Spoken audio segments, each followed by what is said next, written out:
This is the moment I've dreaded. Coming back to our home. Alone. Oh, Tim. Tim. You've been gone only an hour and already the house is empty without you.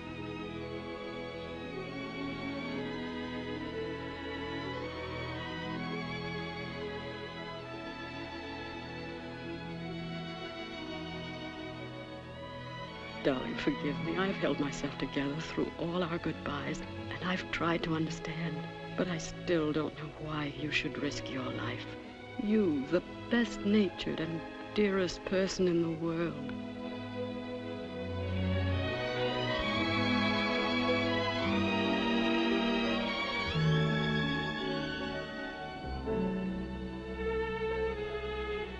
I'll try to remember what you said last night. That years from now, this will seem the greatest adventure we ever had, even though we had it separately. But I have no courage, Tim.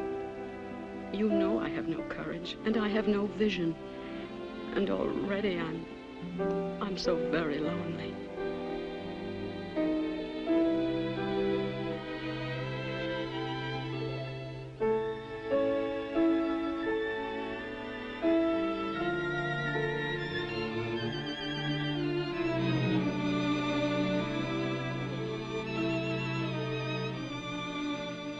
We've had, at least today.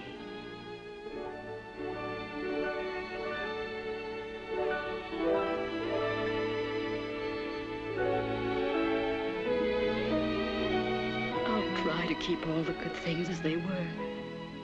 I'll keep the past alive. Like a warm room for you to come back to. I promise. Promise. Mother! Mother, where are you? Upstairs, dear.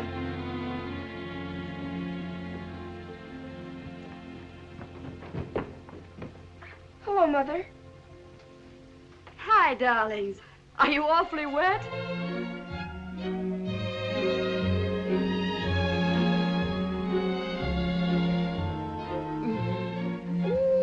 Such a nice, fresh cheek.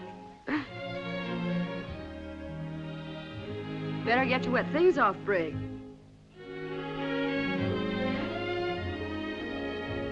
Pop get off all right? Was his train on time? I think it was just mean of Pop not to let us go to the station with you. Oh, darling, you know how much he loves you. He didn't even want me there. You know how he hates a fuss. Now, Louisiana's not so far. And he'll be home on leave before he goes. He looked so swell in his captain's uniform, didn't he? Bet the others were all jealous. I'd hate a squinchy little father. Pop looks like a parade all by himself. Did he have my present with him? Right in his pocket, Brig. I hope he keeps all his money in it and everything. I hope he buys all those generals a drink. And maybe he'll be a major by the time he gets home on leave. He can be a major anytime he wants to. And anyhow, he'd probably rather do something else with it anyway. Like sending Mother a present or what, honey? Oh, I don't know. Buy some magazines or books, maybe. I wasn't really thinking.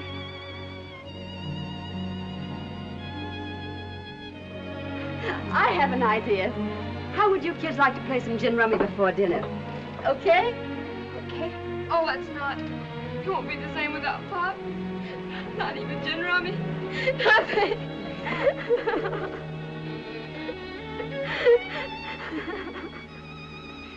Hello, soda?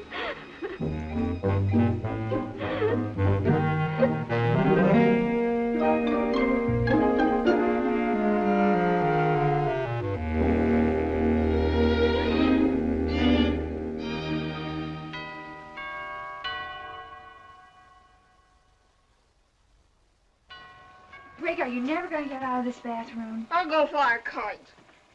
I wish you would till I get through. Well, if you don't get through pretty soon, you'll brush all the enamel off your teeth. You all stop that bickerment. It's time you girls was getting yourselves to bed. Hi, Fidelia. Hello, Fidelia. Where have you been all day? Where's your mother? I'm in here, in Jane's room. All right, Princess. The mirror's all yours now. You can have a wonderful time just looking at yourself. Evening, Miss Hilton. Did Captain Hilton get away all right this afternoon? Yes, Fidelia. He said to tell you he'd send you a postcard from New Orleans. What about you? How did things go? I got that job this afternoon just like you tells him with some lofty people uptown. That's good. The wages is mighty fine. I starts right away. But I ain't gonna be contentment. I ain't gonna be contentment like I've been right here all these years. Well, I'm afraid we're not going to be very contentment either, Fidelia. And what's more, I don't know what kind of a housekeeper I'm going to make. I can tell you something, Miss Hilton. You ain't gonna be very good. Oh, Fidelia. I've been figuring out this budget, and I don't see how we're ever going to make it. I've already arranged to sell the car, and... I don't think the government pays them officers enough. I don't see why Mr. Hilton ain't worth as much to Uncle Sam as he was to that advertising company. Well, anyway, Fidelia, you'll probably have a much easier time than you've had taking care of all of us. Fidelia, you're not leaving us. What's the matter, Fidelia? Did we do something to make you mad? Honey, you couldn't do nothing to make me mad, no matter what. You're just like my own child. Did I hear something about Fidelia leaving? Now, Jane, I'm just as unhappy about it as you are. We can't keep up the payments on the house just by cutting down on your allowances. Dolly, first Pop and now Fidelia. That's enough of that, Brig. I don't want no mourning. Now, you just say goodnight to your sister and run along to bed. You too, Jane. Tomorrow's a school day. I'll be right back. The Lord himself will just have to take care of these calamities somehow.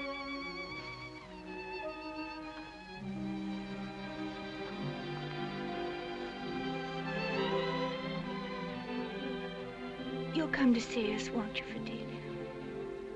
Of course I will, child. Land sakes alive, if you don't learn to pick up your clothes, you never will keep a husband. Men don't fancy disorderment. Good night for now, Jane, honey. Good night, Fidelia.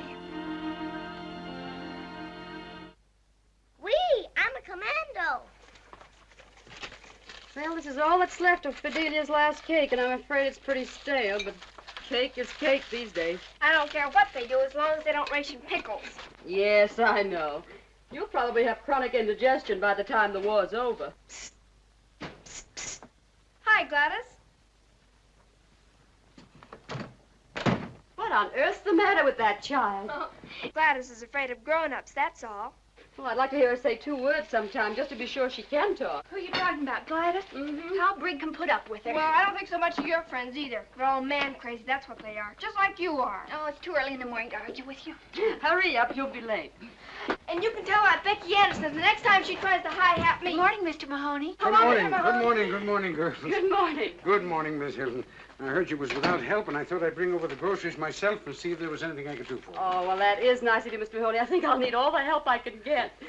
By the way, I hope you won't mind waiting a little on last month's bill. Oh, don't. I haven't received my first allotment check yet, and I'm afraid I'm not a very good manager. Well, I know everybody's got problems these days. Well, now you take me, for instance. I'm trying to get enough of everything for my old customers. Would you believe it, Mrs. Hilton? One of them had the nerve to ask me why I didn't go into the black market. Me, with my boy in the service. You don't mean Johnny? Well, I wondered why I haven't seen him lately. Yes, ma'am, and he's a mighty fine boy. I've got a picture of him in his uniform right here. Well, I'd love to see him. Would you? You're very proud of him, aren't you? Yes, ma'am. There are 2 things that Johnny always wanted to be. One of them was to be an aviator. And what is Johnny's other ambition, Mr. Mahoney? Well, you wouldn't be believing this, maybe, but it's advertising. Advertising. My Johnny always wanted to be an advertising man. Oh. Well, I'm sure he'll be very successful at it. You really think that, do you, ma'am? Yes, I do. You do. Well, I guess I'd better be running along. Goodbye, Miss Hilton. Goodbye. Oh, Mr. Mahoney. Do you know, I think Mr. Hilton might like to help Johnny get into the advertising business when the war's over. Now, that is an idea. It wouldn't have occurred to me. Mr. Hilton is in the advertising business, isn't he? Mm-hmm. And I'm sure he'd be delighted. We've always thought Johnny was a fine, intelligent boy. That he is, ma'am. That and a whole lot more. And you've really given us something to look forward to. Me and Johnny and the missus. And it was very nice of you to come and visit with me this way, Mr. Mahoney. Oh, not at all, ma'am. Not at all.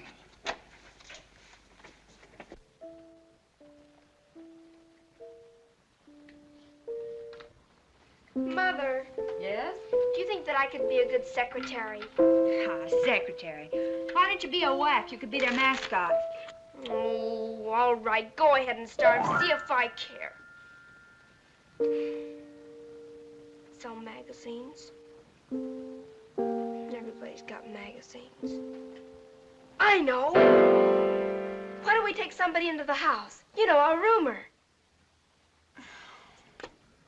Oh, well, if you're going to throw away aces, Jane, that's fine with me. But, Mother, listen to me. Why shouldn't we rent a room? There's such a terrible shortage in it. Go away. Down with 5. It's perfectly ridiculous, Brig. A stranger in our home. Where you get your ideas is beyond me. Certainly it's ridiculous. It's communism, that's what it is. Oh, pooh. We could get an officer, maybe. And it might be sort of like having Pop back. An officer.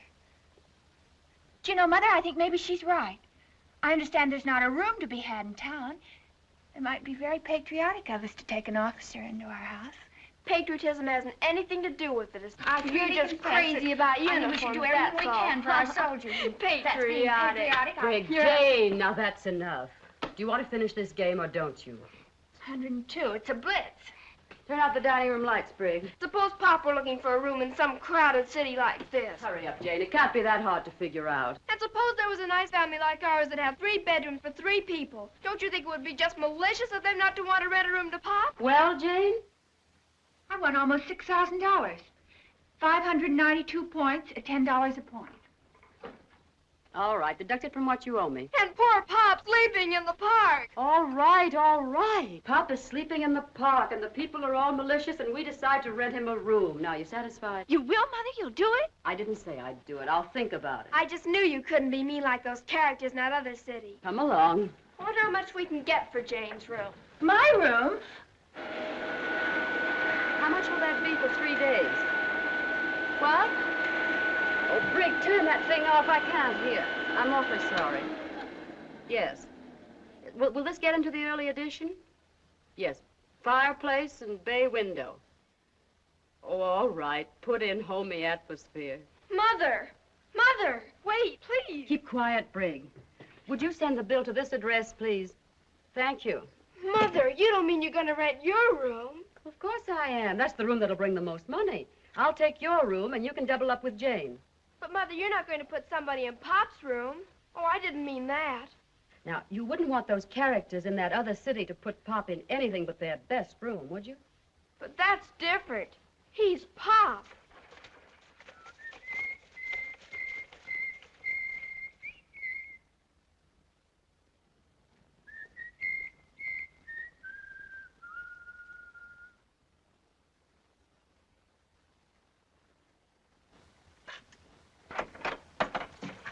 Good morning. Is this the place that advertised for an officer? That's right. The real fireplace, nice bay window, southern exposure? That's right. Of course, I haven't seen the room yet, but the homey atmosphere certainly seems okay. I guess it's a deal. I'm sorry, but the room's already taken. Oh, I see. I'm sorry you had the trip for nothing. Yes, I can see you're grief-stricken. Jane. Hi, Beaver.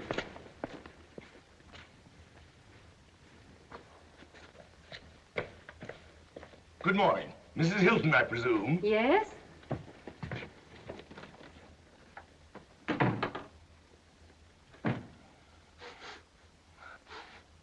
May I be permitted to observe this is the first house I've found in this God-forsaken community that doesn't smell of cabbage. Well, it does sometimes. When I we're... was given to understand at the office of the purchasing division, to which I have the misfortune to be attached, that you had a room for rent. Yes, but I specified an officer. You see, my husband... My name is Smollett, William G., Colonel, United States Army, retired. Retired, I might add, by virtue of certain fatuous opinions held in the War Department, which judge a man's usefulness neither by his experience nor his ability, by the number of years since he was weaned.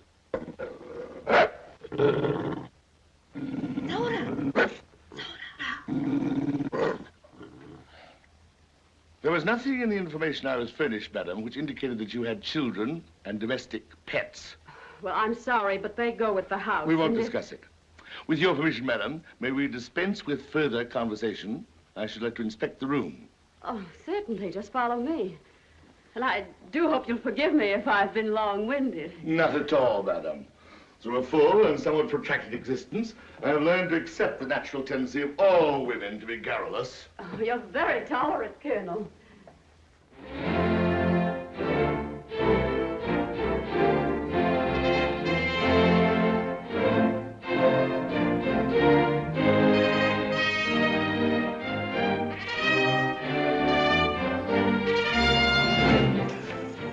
Outrage! Mrs. Hilton! Mrs. Hilton! Can I do anything for you, Colonel Smollett? Mother's busy in the kitchen. Indeed you can, Miss Hilton. You can tell me who had the kindness to leave on my bed this pronouncement from Washington. This lesson in old-world courtesy and manners. Oh, I did that, Colonel Smollett. I just thought it might make it easier for us to get along. Oh, would you mind helping me with my aquarium? What? You see, Mother's going to use this room, and I have to get my things into Jane's room. Now, if you'll just grab that end there. Now, you walk backwards, and I'll steer you. The big one seems to be the commanding officer, kind of. Don't you think that's intriguing? Fascinating. Now, just a little over to the right. Be careful not to shake them. They're very sensitive. You must forgive me if I do anything wrong. This is my first experience hauling fish. Thanks, Colonel. I'll do as much for you someday. I'll tell you what you can do for me, young woman. There are certain elaborate suggestions on page 3 of this war communique concerning the condition, the schedule, and the equipment of the bathroom. Oh, yes. You do see. Then may I ask you to follow me for a moment? Of course. You know, Colonel Smollett, it was my idea that we should take in a roomer, and I'm so glad the whole thing's turned out so super. Since you are so ecstatic over the whole arrangement, may I make so bold as to ask whether you expect me to bathe under that? But golly, Colonel Smollett, there's a shower off Pop's room. I mean, your room. And is it necessary that your paying guests share the facilities of the house with this vegetable life? But you don't understand. This is the philodendron Pop gave me. It needs water, and I don't think rainwater gives it enough nourishment. Really? Well, just as soon as you think there's no longer any danger of pernicious anemia, would you mind removing that topsoil? Oh, yes, and another thing. I neglected to inform your mother that I liked my breakfast promptly at 7. Coffee, thin toast, and 2 eggs, boiled, 2.5 minutes. Under no circumstances more than 3. But golly, Colonel Smollett, we can't afford to give you breakfast. Indeed. Well, even as it is now, poor Mother doesn't know what she's gonna do. When Fidelia was here, the bills didn't seem to be so high. But now with the way things are going up, Please, I'm quite prepared to pay. Oh, that's fine. Well, what would you say to 50 cents a day? Well, it seems a bit high under the circumstances. All right, we'll make it $3 a week. $3? Oh, there's the doorbell. Well, let's call it a deal. Good night, Colonel. But, let's see. A week for rent. For breakfast.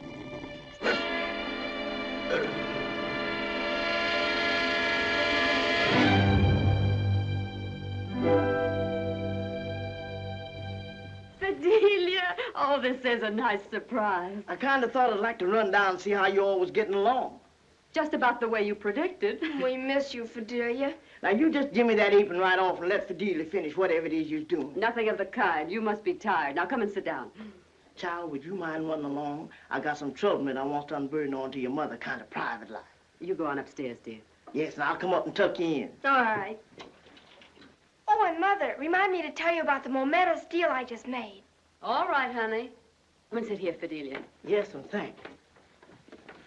Well, you see, Miss Hilton, it's this way.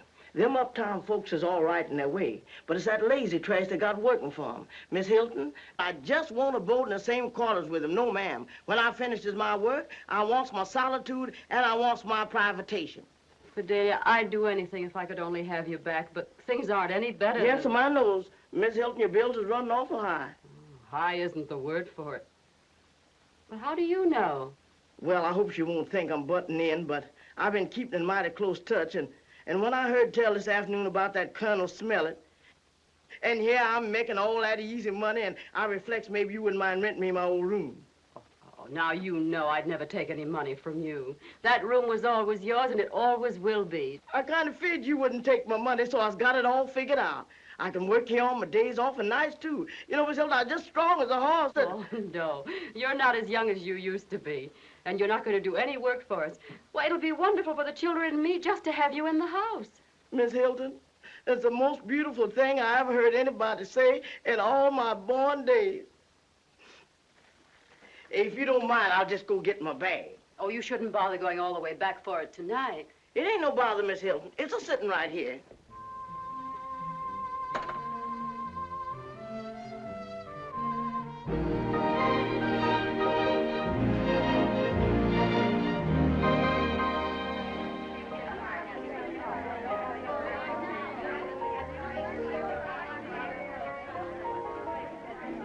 This whole moral breakdown is being caused by drinking and nothing else. They certainly serve rotten scotch at this bar. Pay as you go with what? That's what I want to know. The one I was with sure was a dope. Why, he didn't know where he'd been or where he was going or anything. I haven't got anything against red fingernails, but it's carrying it too far when they paint up their toes. I bought 6 dozen islands before the hoarders got there. I can't write him everything the baby says on one of those little V-mail forms. Emily, let's not go to the bar. I could use a drink, nonsense. Don't be so old-fashioned. Will you let us through, please? I've been here 20 minutes and... Oh, of course. Go right ahead. Just leaving anyway. He's rather nice looking, don't you think? Still have your weather eye out, Emily? Well, there are compensations for being a divorcee, you know. A bartender. Let's see. And what do you imagine you'd like? Oh, anything at all. You order for me. Make a good Planter's punch? I'll make 'em, lady, and if you don't like 'em, you don't need to drink it. All right, then 2. With light rum. Oh, I knew I had something to talk to you about. That vicious-tongued Vivian Robinson, you know the one with the bad skin, is going around saying you've taken in a roomer. I've tried to tell her it must be a relative or something. No, that's the truth. I've taken a roomer. We need the money. Well, all I can say is that if things are that bad, Tim Hilton had no business going into the Army. To be honest, I don't understand it myself, but I knew that Tim was miserable from the start not being in it. All these irresponsible 40-year-old fathers dashing off into uniform. Tim. Oh, does it always have to be Tim? Oh, Tony. Yes, the Eternal also ran. What on earth are you... Emily, do you know Lieutenant Willet, Mrs. Hawkins? I've never had the pleasure, but I've always had a soft spot for Navy men. How do you do? Well, my pretty, I didn't know you'd turned into a barfly. I've been trying to get you on the phone all afternoon to tell you that your old lover was back in town. Shh, not a word of it. You want the whole town to know? Well, if you want to be hypocritical about it. I heard that Tim had been shipped out of town, so I went to the Admiral and convinced him that I'd practically charted the Great Lakes. Oh, fine. Well, how long are we going to be honored with your presence around these parts? Just long enough to get ready for a shakedown cruise, but if you're not stubborn, that ought to give me all the time I need. Don't you think so, Mrs. Hawkins? I really don't know, I'm sure. Oh, Emily, I think you believe him. Oh, I can't say I'd blame you much. Now, you're what I call a discerning woman. Tony's our oldest friend. He was Tim's best man. Come on, come on. We can give Mrs. Hawkins the vital statistics some other time. Let's get out of here. I need more privacy. But I haven't even touched my drink. Oh, that's all right, dear. We can get another one. Oh, don't let us rush you, Mrs. Hawkins. Goodbye. Oh, what about the check? Don't bother, Lieutenant. I'll take care of it. That's fine. But, Tony, goodbye, Emily. That was a terribly rude thing to do to poor Emily. Oh, poor Emily, my foot. Do you know of any place in this gay metropolis where I can conquer my 2 passions at the same time? Oh, so you've been leading me on. There is someone on the lakes beside me. Don't be silly. I'm talking about you. You and a nice thick steak. The white fish, senor, is simply delicious. Grilled, blunt, maybe you like it. 2 steaks thick. Lobster Creole, speciality of the house. 2 steaks thick. I must tell you the truth, Commodore. We are fresh out of steaks since last Tuesday. This is a steakhouse. Look, it says right here. Thick Kansas City steak. I can't help it, senor. There's a war on, you know. Yes, I found that out. All right, bring us whatever you have. Anything but hash. Bravo, senor. You will be very happy. You will see. What are you looking so depressed about? Oh, my life is an endless series of disappointments. No stake, nobody loves me. You wouldn't think so if you'd heard the kids just now when I told them you were in town. I can't figure out just what special charm you have for them. It's just that they have better taste than their mother. If you ask me, I think they believe you're some kind of genius. Those cover girls you used to paint for romantic tales really gave you glamour in their eyes. Oh, gone are the days. Still, you know, Anne, there's a certain similarity between a beautiful woman and a battleship. It must be, or else why would you be so interested in battleships? You got me wrong, Anne. As far as I'm concerned, there never was a beautiful woman but you. Oh. Ever since that summer, the whole crowd of us went up to the Thousand Islands. When I first saw you standing on that little yawl, had on that white bathing suit, remember? With your hair blowing in the wind. What, Tony Willet? When did you get back? Oh, hello, sugar. Give me a ring, huh? Yes, I will. I will. We were in the Thousand Islands with my hair blowing in the wind, remember? Really, Anne, I was nobody at all. Just a girl I happened to meet the last time I was in town. Oh, Tony, you don't have to apologize to me. I'd be disappointed if you ever changed. Look, when we get home, I'll show you something I brought back just to prove What to do you. you mean, when we get home? Just what I said. Suddenly you mean to put me up, don't you? Probably can't get a room anyplace else. Understand the hotels are jammed. Oh, why do these things always happen to me? I don't see why it should be any hardship to you. Tim's away. You ought to have plenty of room. What do you think you're going to do, share my room? The girls can double up. The girls have already doubled up. We have a lodger.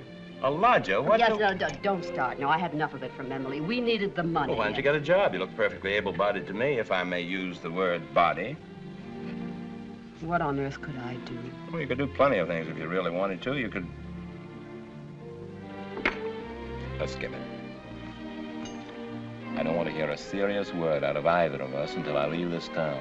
Oh, Tony, it's so good to see you. You know, next to Tim being home on leave, it's the nicest thing There that you could have... go again. Here I buy you a beautiful dinner, and what thanks do I get?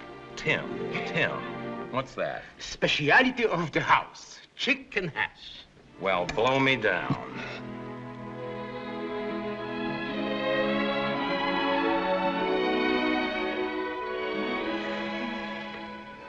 I think Uncle Tony must be the most distinguished-looking officer in the whole Navy. Admiral King's not so bad. I mean, young officers, silly. Well, you'd better finish your homework and stop mooning around. The governor said to the Admiral, 16-inch guns. Land sakes, can't they shoot any further than that? Oh, Tony. Uncle Tony! Jane! What's the matter?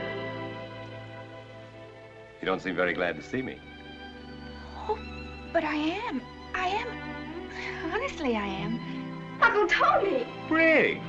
Now, that's what I call a real reception. Uncle Tony, you're not staying with us. Oh, yes, he's staying with us. And don't go spoiling him. We're going to have enough trouble with him as it is. Oh, Uncle Tony, couldn't be any trouble. It's just wonderful having him here. That's right, Jane. Don't listen to your mother. I'm counting on you girls spoiling me plenty. There's just one thing, please. You think you and Brig could cut out that uncle stuff? I'm not your uncle, and it makes me feel 108. Do you mean we're going to have to call you Lieutenant Willet? Tony to you, Miss Hilton. What on earth? Oh, that must be the taxi driver with that mysterious object you lugged along. You won't be so indifferent when you see what it is. I don't know what this thing is, but could be the side of a house, I suppose. These are funny times. I ain't got no change. Don't worry about it. I borrowed it myself. Ah, thanks, Captain. Thanks a lot. Say, lady, sure must be nice having your husband home again. Well, he's not. What's so funny about that? Imagine anybody taking you for Pop. You think your Pop's wonderful, don't you? Well, he is. Sure he is, but you don't have to rub it in. I'll take your bags upstairs. Tony? Oh, don't bother, Jane. Oh, I don't mind, really. I'd love to. Brig, you take one, too. After all, if we don't give the lieutenant some real service, he might decide not to stay here. Aye, aye, sir. Carry on, mates. Oh, put them in Brig's room. I'll move in with you girls. Oh, that'll be fun. Fun indeed. I thought I was through with dormitories. You ought to be very happy about it. You'll get to know your children better. Who's that? Is there something gone bad, Miss Hilton? I wouldn't call it anything good. Well, if it is my old girlfriend, Fidelia. Is that Mr. Tony Willet? I thought we was through with you till the duration was over. Lieutenant Willet's going to be our guest for a while. Happy surprise, Fidelia? I don't know about that happy part. Miss Hilton, don't you go let these people turn your pretty home into no boarding house. But Fidelia, I've half a mind not to stay. But the other half tells me to forgive you. What's that? Oh, I almost forgot. May as well have the unveiling right now. Wait a minute, Tony. I want to see, too. All right. Well, let's have a little light on it. I offered it to the Navy. Oh, Tony, I am flattered. That's mighty nice. Oh, Mother's just like you, and so pretty. Well, it's really not much. I heard they needed some new recruiting posters for the Waves, and I figured that your face was the one that would...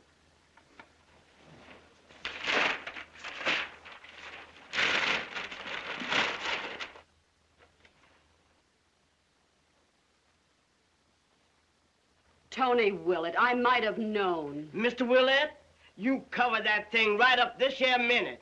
Jane, you's no business looking at that. Tony, the Navy Department didn't accept it. No. I never even found out why. I just got the painting back, and the next thing I knew, I was on sea duty. Red tape, I guess.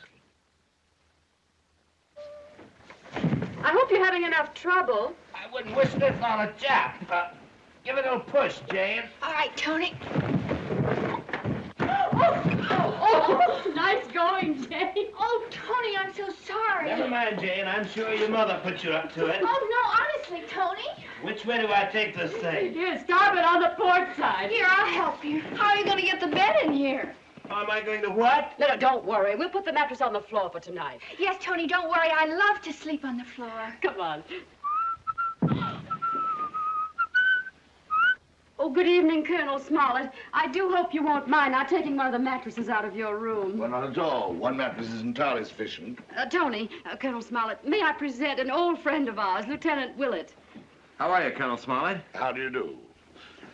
I take it your commissioner's in the Navy. That's right, sir. Doesn't surprise me. We'll get the bedstead out in the morning, Colonel. You see, we need the extra mattress tonight. I'm moving in with the it's girl. quite all right. I assume that you're taking the one that I have not been using. Oh, of course. That's fine. Something wrong with one of the beds? There's nothing wrong with the bed. It's just that monstrous animal that seems to be so attached to it. Good night.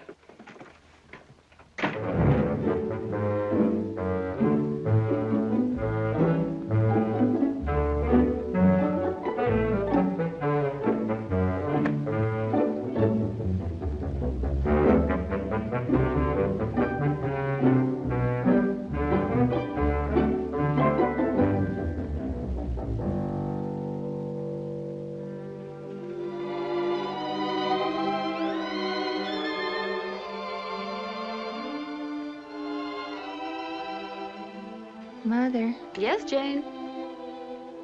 Mother, do you think I have a nice figure? Yes, darling. You have a beautiful figure.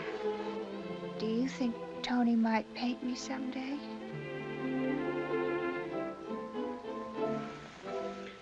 Over my dead body. Wet took it. Wet took it. You must have the name wrong. No, here it is in Pop's letter. And we're here in Texas on maneuvers. In a little town called Wet-Took-It. We came, we saw, we took it. We took it. Very funny. I would appreciate it, my dear Bridget, if in the future you could spare me from your father's elaborate puns. And if, I suppose to some people that creature comes under the heading of pets. I beg your pardon, Colonel Smollett. There's someone here to see you. Your grandson. William? Hello, Grandpa. To what peculiar combination of circumstances do I owe this visit, William? Well, you see, I was transferred out here to Chamberlain Field, and I found out at your office... Indeed? I wasn't even aware that the United States forces had been honored by your membership. I enlisted, sir, last summer. So?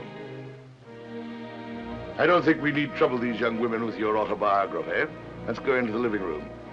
If you will, excuse me. Excuse me.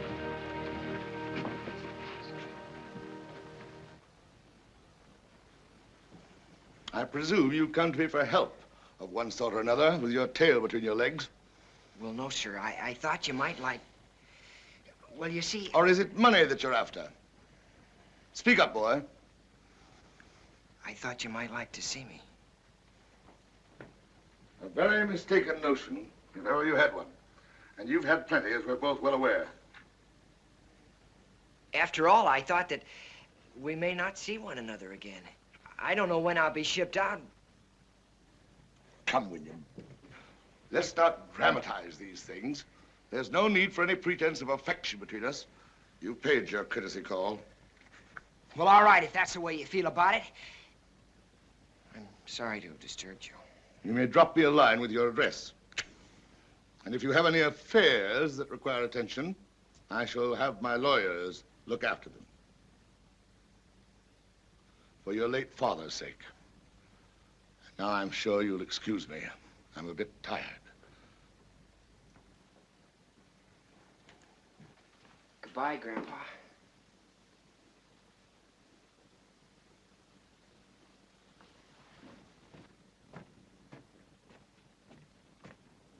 What do you suppose? I'm going in and speak to him.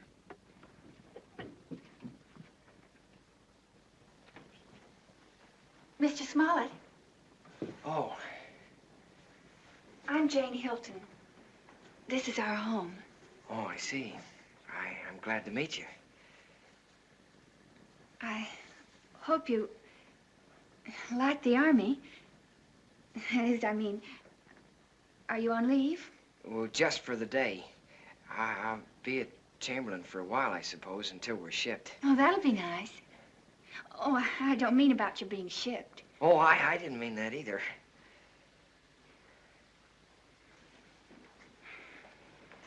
I hope you don't think I'm a murderer or something. Grandfather just doesn't like me. Well, I don't think it's right. I think it's just terrible of him. Oh, he's not so bad. He has good reasons, I guess, the way he looks at it. I've kind of disappointed him. I don't care what you did. You're a soldier now. And you enlisted, too. I heard you say so. Oh, I'm afraid that isn't really so very much. Lots of men enlisted. But it's awfully nice of you to talk to me this way. Hi, Brig. What's the matter with the colonel? He's storming around his room like one of the Smith brothers with a hot foot. I think I'll go up to my room and do some homework. Oh, hello. Oh, Uncle. I mean, Tony. Lieutenant Willet, this is Private William Small. How are you? How do you do, sir? Corporal. Engineers, isn't it? Oh, yes, Lieutenant. Sorry. You're related to the colonel, I take it. I'm his grandson. But I don't know, sir, whether he... Think nothing of it. I cut my grandfather off without a cent. Oh. Well, Jane, what's the program for this afternoon? How about you and Brig taking me out on the town? William here could, what do they call you, Bill? Could make a fourth. Oh, that's nice of you, Lieutenant, but I couldn't. And besides, if you'll forgive my saying so, sir, you're an officer. You know, I forgot all about that. You're right. Well, we could, well, let's see, Jane, what could we do? Oh, anything you say, Tony. Oh, well, We could have tea in the garden. Well, that's fine. We could play some darts, maybe. Well, thank you, sir, but I ought to be getting back to the field. You've both been very nice. Next time you're in town, perhaps. Will you be off next Sunday? How about it, Jane? Oh, that would be lovely. Oh, well, I'll look forward to it. Well, I better be going. Goodbye, Miss Hilton. Goodbye. It's nice to know you. So long. Goodbye. And next for coming to the Navy. Oh, thanks. Thank you, sir. I will. Oh, well, goodbye. That seems like a very nice boy. Yes, he is a nice boy, but... Now, Jane, you take the word of your old Uncle Tony and be kind to that boy the next time he comes here. Well, he's nice enough, but... But what? Well, he's so young. Besides, he isn't even an officer. Why, Jane, I'm surprised at you. Those are the boys who do the fighting. And largely for their dreams of girls like you. Far be it for me to run down officers. You go right on advertising us, Jane. Every little bit helps. Oh, Tony, I wish... What do you wish, little Janie? I wish I were 27. Now, that's a coincidence. So do I. Where's that Brig? Do you suppose she ran out on us? Let's go find her. I've got a nickel bet with her on 20 questions.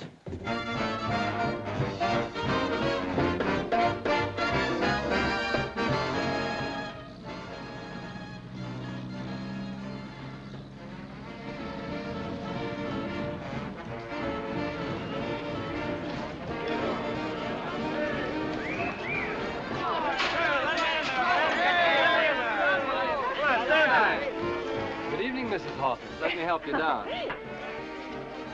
My, but you're strong, Lieutenant.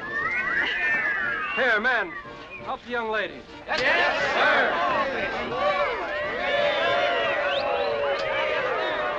Oh, Mrs. Hawkins, I'm so frightened. There's nothing to be frightened of. You just go on in and dance. This here vehicle got Susie Fleming aboard.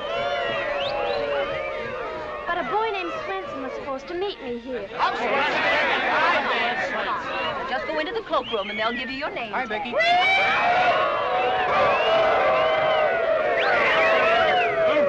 Just like a great big prom, isn't it? Mind you, Becky dear, leave a few boys for the other girls. Miss Hilton! Miss Hilton! Come on, Jane, don't dawdle. Will you be sure and tell me when Mother and Lieutenant Willett arrive? Don't worry. You just look for me at the committee table and I'll help you find. Oh, hello, Miss Hilton. May I have your first dance? Well, I really don't know what arrangements have been made. I just can't figure out what could have happened to Susie Fleming. Jumped over the cow-hay hill. That's the way the gypsy doodle works. When you think that you're crazy, you're the victim of the gypsy doodle. But it's not your mind that's lazy, it's your tongue that's at fault, Dr. Doodle.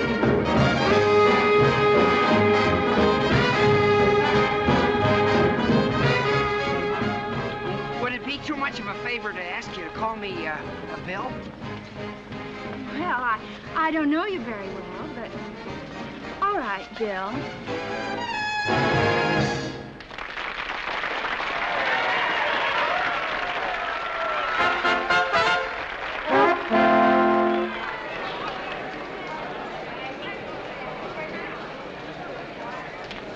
Hello, Emily. Hello, Anne.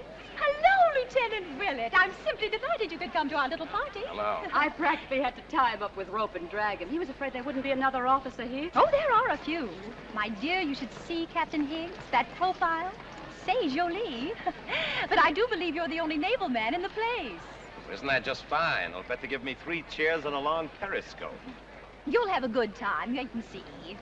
I suppose your first dance is with Anne, but remember, the second is mine. Well, that's too kind of you, Mrs. Hawkins. Now, if only I didn't have this Charlie horse. Oh, naturally, if you're indisposed. You see, Emily, I promised Tony he wouldn't have to stay long. If you'll excuse me, I have a number of things to take care of.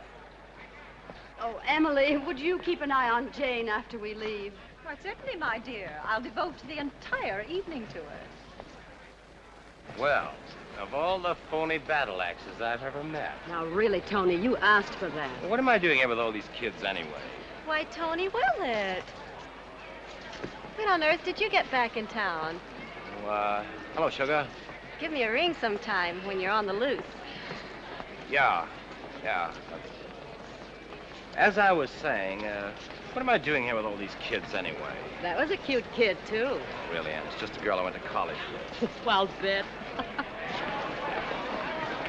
Mrs. Hilton. Oh, Mrs. Hilton. Yes? I'm Johnny Mahoney. Oh, Johnny, of course. How are you? Lieutenant Willett, this is Johnny Mahoney. How are you? How do you do, sir? Your father told me you were stationed out here. I'm afraid Dad bores everybody talking about me. Not at all. He has every right to brag about you. Well, I don't know about that, Mrs. Hilton. I wanted to write and thank you for what you said about Mr. Hilton helping me after the war. Well, I thought maybe you might think I was taking advantage. I didn't want you to feel you're under any obligation. Oh, well, there's no obligation, Johnny. Anybody who gets you will be very lucky. Well, I'm afraid the luck's all mine, and that's the way it's been my whole life. Well, I guess I have to be leaving now. So soon? I thought the dance was just getting underway. I only stopped in to pick up my gunner. I'm taking off in a few minutes. It's just a routine flight, you know. Oh, I see. Well, good night, Johnny. Good night, Mrs. Hilton. Good night, Lieutenant. Good night. Those kids just break my heart. They're so eager. I know. They expect to come back to something. What do you mean, Tony? Oh, I mean, something like they left. Only better. Hope they don't get too many surprises. Hello, Mother. Oh, Bill. Oh, good evening, sir. Hello, Tony. Hi, Jeannie. Oh, Mother, I don't believe you've met Bill Smollett, have you? How do you do? I'm so sorry I missed you at the house the other day. Oh, thank you, Mrs. Hilton. Your daughter's been very nice to me. Well, that's good. Now, you children run along and have a good time. We'll be leaving soon. Oh, Tony, aren't you going to dance with me even once? Well, Oh, go ahead, Tony.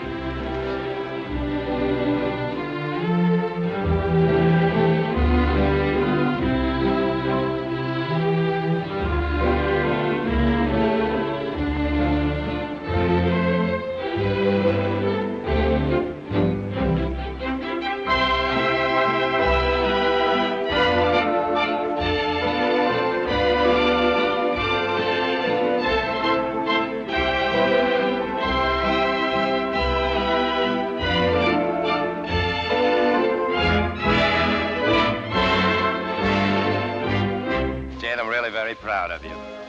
The nicest looking girl in the place. Oh, Tony, do you think so? If only I thought you really thought so. Really, I haven't waltzed very much, Mrs. Hilton. Would you rather we stopped? Now, Bill, you invited me to dance, and you're going to see it through, whether you like it or not. Oh, well, of course, Miss Hilton. I'm only too happy.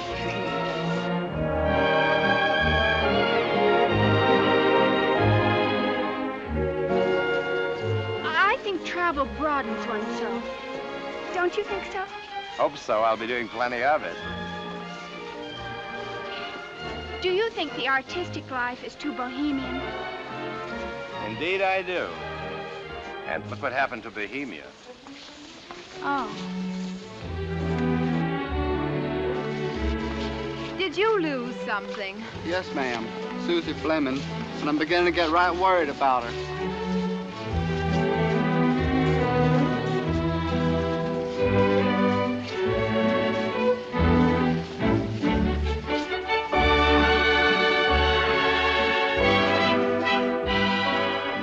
I just love modern American painting, don't you? You're the true American art, darling. Tony, nobody else ever says things like you. Hey! Oh, I'm so sorry, sir. It's my fault. I ought to watch where I'm going. It's all right, Lieutenant. We know you didn't mean it. Oh, it's over. And very nice it was, too.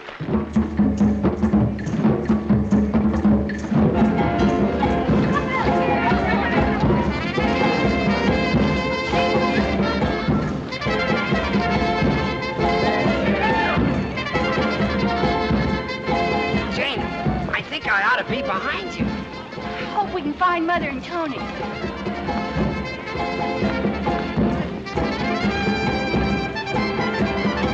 What do you think you're doing anyway? I don't know, babe.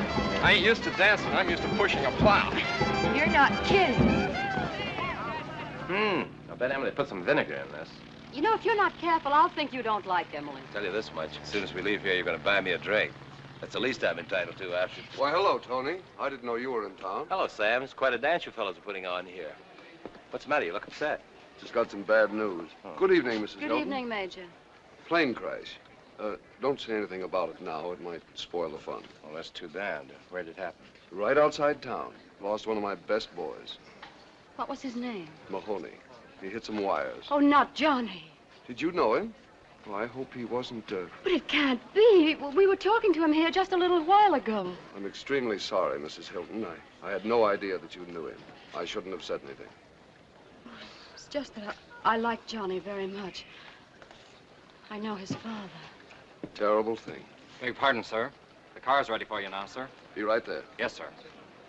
I've got to go and examine the wreck. Not a very pleasant job, I can tell you. Good night. Good night. Good night, Tony. So long, Sam. Oh, Tony, how awful.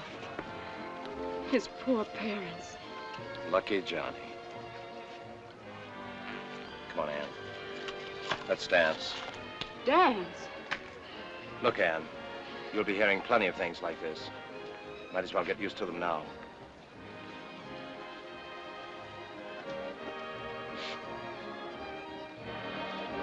Oh, I feel so good. Don't you feel good? Well, now, my Susie, she's what I'd call a one-man woman. I love to read books. They're so significant. Why do they call you Wolf? Is that your nickname?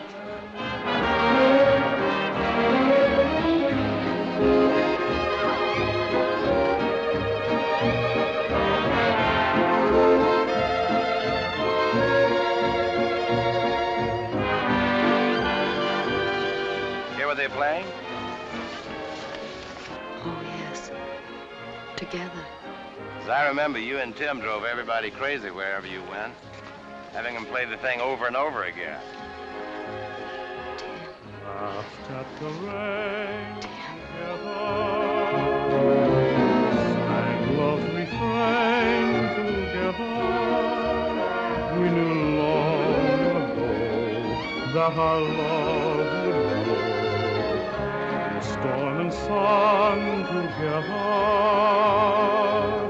Our hearts as one together. You're gone from me, but in my memory, we always will be together.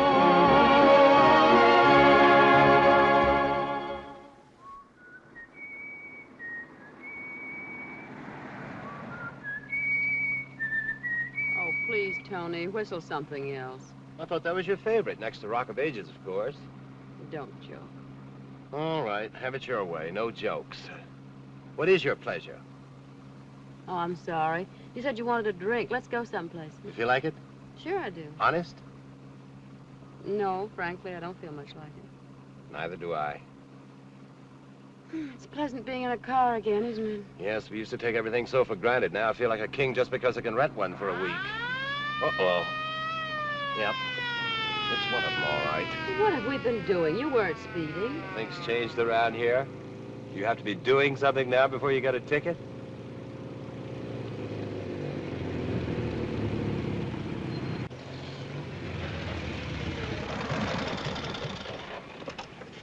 Where do you think you're going?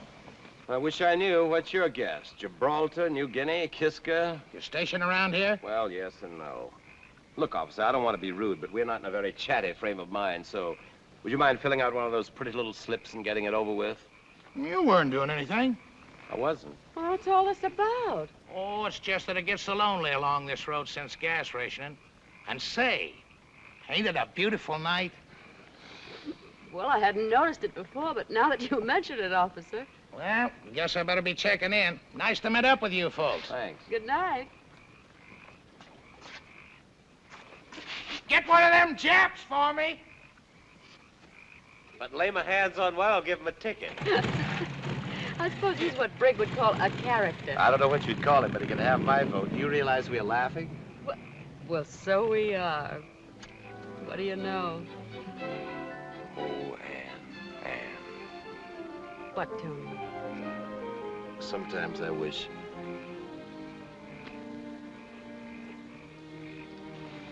How'd you like a cigarette? Well, as a matter of fact, I'd love one. I don't believe I've had a cigarette in a month. I must say, I've never had such a dramatic build-up to a cigarette before. You know what I was just thinking? I like you best when you're not thinking. That's right, run me down. Tony Willet, the jolly fellow. Always good for a laugh. Oh, now, you're not really going to be wounded. Not by me, of all people. No. If you haven't wounded me by now, I guess I'm impervious, Anne. But I would like to tell you what I was thinking. All right. What were you thinking? I was just thinking what fun it would be sometimes to be a good, heavy, synthetic rubber heel. It would be synthetic, Tony.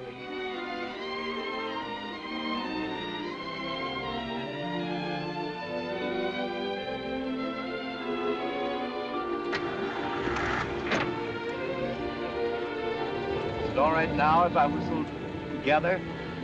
Go right ahead. I'd like to join in.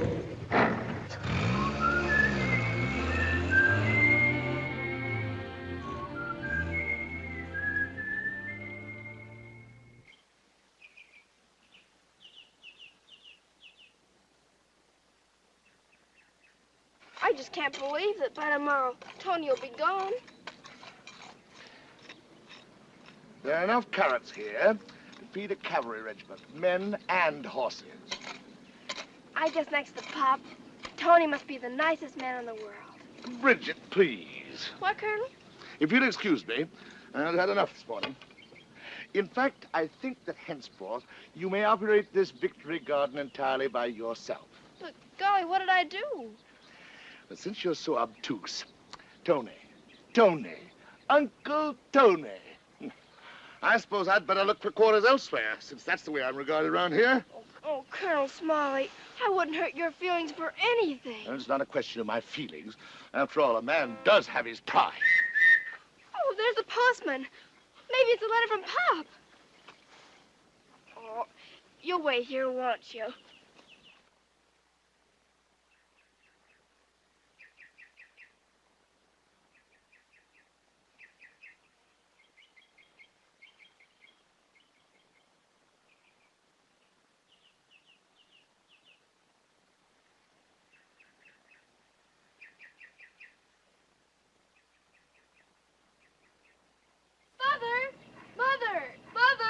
What's all the excitement about?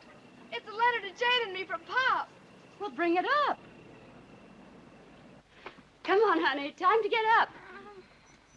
Mother, listen. Pop says he may get a leave soon. Isn't that wonderful? Let me see. Jane. What's that about Pop? Mother. Yes? Look. Jane, let me look at you. What's the matter? Oh, darling, I'm afraid you have the mumps. Mumps? Oh, Mother. Tony's last day. Oh, only children have mumps.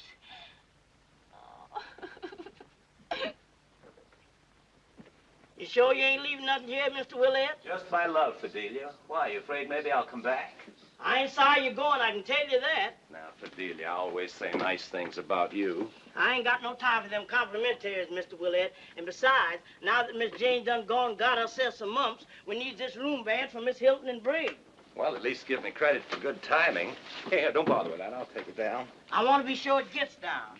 Oh, by the way, I almost forgot. I've got a going-away present for you, Fidelia. Huh? Here it is.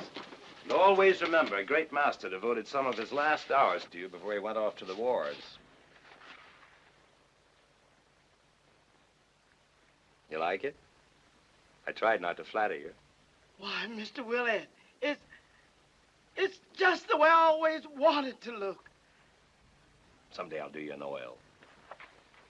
Holy smokes, I haven't too much time. I want to say goodbye to everybody. You just run along and say your farewells. I'll tote your bag downstairs for you. That's very nice of you. Mr. Willet, I must have been blind, just stone blind not to see what a lovely gentleman you is. Leaving, Lieutenant? On my way, Colonel. I'll tell Miss Hilton you're ready, Mr. Tony. Thank you, Fidelia. Rather envy you, if I may say so. We could use you, sir. In the Navy?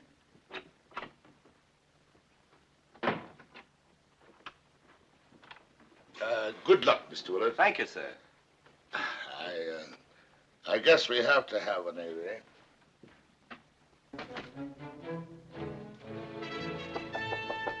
Jane? Tony, you're coming in, please. Don't you want to say goodbye? I have an awful disease. Can't scare me. I'm coming in. Oh, Tony. Wait a minute, Tony, please. All right, Jane? Yes? I wish you wouldn't. Hello, Janie. Oh, Tony. You look fine in that kerchief. Probably start a new fashion. Terrible. Oh, no, you don't. You can never look terrible. You're pretty, that's what you are. Don't laugh at me. I never laugh at anybody I love. And I've loved you from the moment you were born. Is that all? It's the best love I have, Janie. It's a special kind of love I keep just for Anne and Tim and the two sweet girls who are part of Anne and Tim. Tony, you're going away and maybe you'll be killed and I've got the mumps just like a baby. I hope the mumps are the worst things that ever happened to you your whole life long. And I won't be killed. Only the good die young, haven't you heard? Then I'm neither good nor young. But Tony, you're just the right age for a man. Little Janie. Want to make a bet? What? I'll bet you that by the time I see you again, you're in love. You're silly. You're the silliest man I ever knew. Now you're making sense. I always knew you had a good head on your shoulders. Will you write to me? There won't be anything to write. There won't be anything happen after you're gone. Ever. All right. But I'll write to you. I have to go now, dear. Goodbye.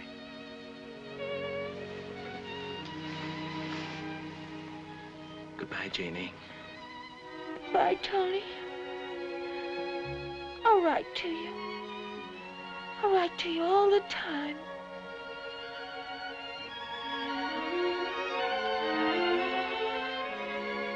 Catch the mumps. What's the matter? Do you want to keep them all to yourself? Besides, I'm no hero. I've had the mumps. I'm immune. Oh, Tony, I wish. Let me wish this time. I wish that I were 17. Oh, Tony.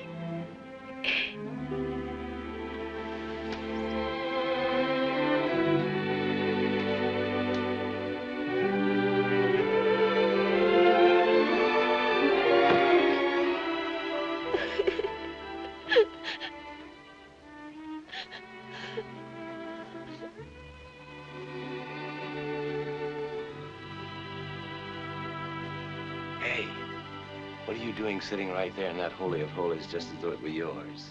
I'm getting it used to being just another chair. May I wake her up? You'd better. She'd never forgive you if you left without saying goodbye.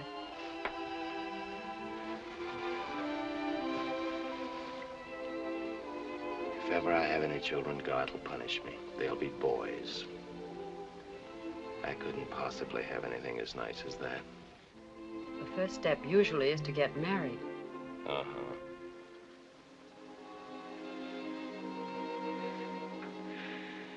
You leaving soon, Tony? Just a little while. Say goodbye to Tony, darling. It's way past your bedtime. I want to talk to him a few minutes before he leaves. Goodbye, Tony. Goodbye, Brig, dear.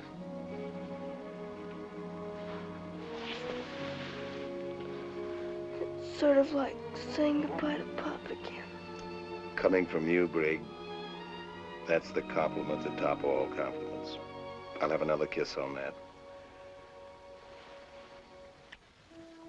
Your cab's here, Mr. Tony. Thank you, Fidelia. Would you ask him if he'd mind waiting a few minutes? I got it all arranged. He's waiting, Miss Hilton. Goodbye, Tony. Come back soon. Good night, Mother. Good night, darling. Don't you go catching those mumps. What do you think I am? A child? Happy dreams. Happy landing.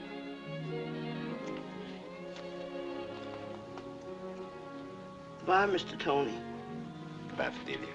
I'll take myself along now before I...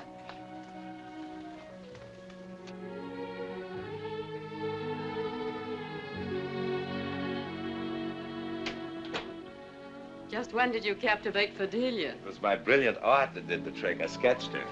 As a wave? And sometimes your ingratitude saddens me. You'll recover. I've got to leave here just 3 minutes flat. Tony, I'm so sorry to see you go. We've all loved having you. By the way, how did you leave Jane? With the mumps. And with tears, I'm afraid. I haven't much tact, I guess. I didn't know what to say. I know. Poor kid. But then you are very attractive, Tony. A bone for Mrs. Hilton. No, I mean it. It won't be too easy for Jane getting over it. No, nonsense. Older men, every girl goes through it, didn't you? Still going through it. Yeah. Older men named Hilton. Don't you ever worry about Jane? I won't, as long as the older men are like you. You know something, Anne? I'm chump enough to go on living on your compliments for the next 6 months. Like a camel in water, you know. How long can they go? I can't tell you. I never knew one. Tony, don't tell me any secrets, but is it action this time? I guess so, down to St. Lawrence, and then just when I don't even know myself. I won't say what I feel. No, don't. You better get some rest. You look tired. I will. I have a little letter writing to do first, though. I see. How often do you write him? You won't think me foolish if I tell you. I try to write at least a few lines every night. You know, that's a little nuts. It's pretty wonderful, too. Well, good night, Anne. Good night, yourself. Oh, come here. You're a swell guy, Tony. Oh, go away.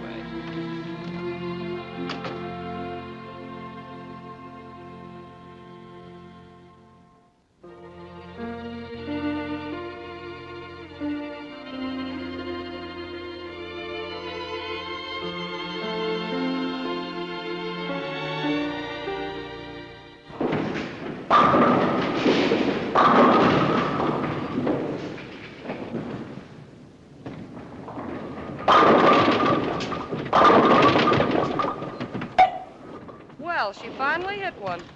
Now, don't drop it. Bowl it.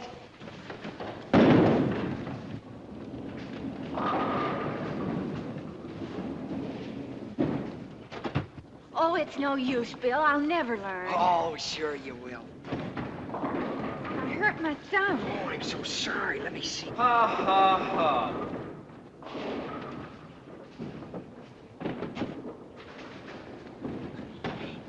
It's your turn now, Bill. Let's see if you can knock them all down. Well, I don't know about that.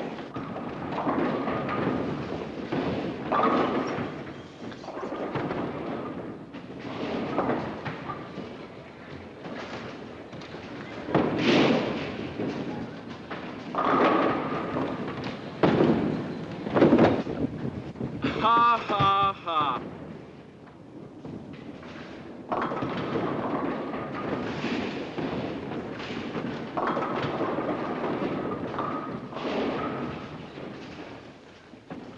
Like a piece of tape? Oh, thank you.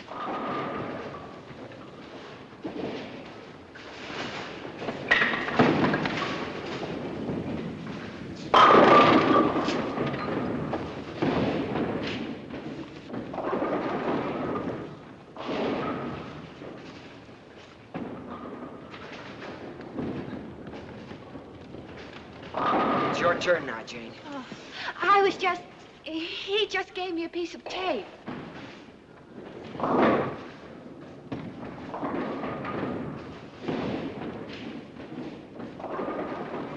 Hi, buddy. Hi. Have a smoke? No. And I'd advise you to mind your own business. I know she's a nice girl.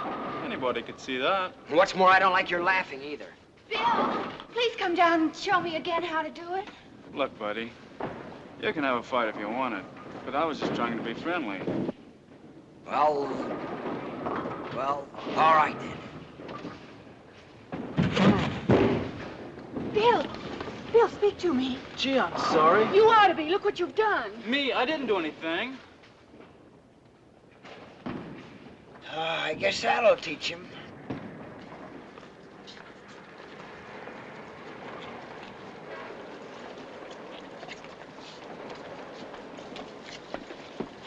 You know, I've never been to the beach in my whole life. I've never seen the ocean. You haven't? I never saw it till a couple of months ago. But you're a sailor. I was brought up on a farm. Oh, I see. I've never been on a farm. You haven't? I was brought up on a army post. Oh, I see. I have to catch a train. Got to be back at the base in the morning.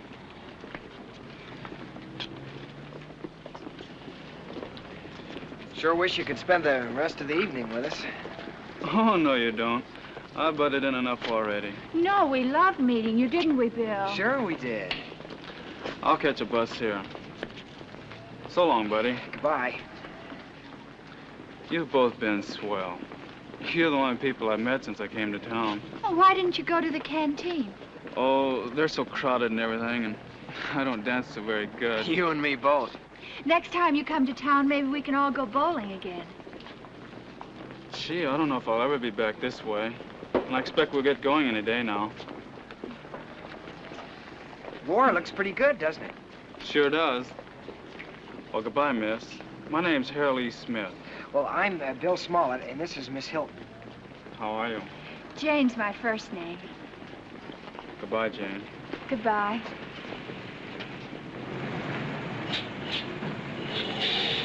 Bye, Harold. Hal. Oh, goodbye, Hal.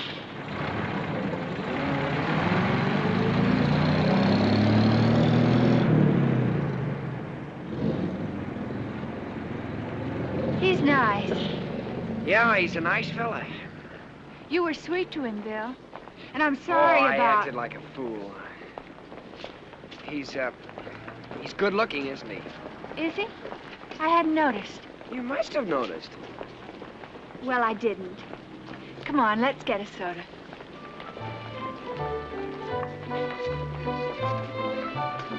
No chocolate. We only have vanilla flavoring left and no ice cream. Would you like to try our victory punch? What's that? Oh, it's sort of a loganberry phosphate with lime. Oh, that sounds fine. We'll make it 2. All right. But you could have a vanilla soda without any ice cream, maybe. That's right, I could, couldn't I? All right, I'll try that. Okay, 1 victory, 1 vanilla soda with no ice cream. You mind if I smoke? Of course not. Bill, now why are you so timid about things? What do you mean, Jane? Oh, I mean about asking if you can smoke and... Well, nobody else does that. And, well, I mean everything. Is it... I hope you won't think I'm being forward, but is it something to do with your grandfather? No, it isn't that. Although I suppose I've always been sort of scared of Grandpa. But why? Well, I dug up a scoop of vanilla ice cream for you. Oh, thank you. Please pay the cashier and buy war stamps with your change. Thanks, I will.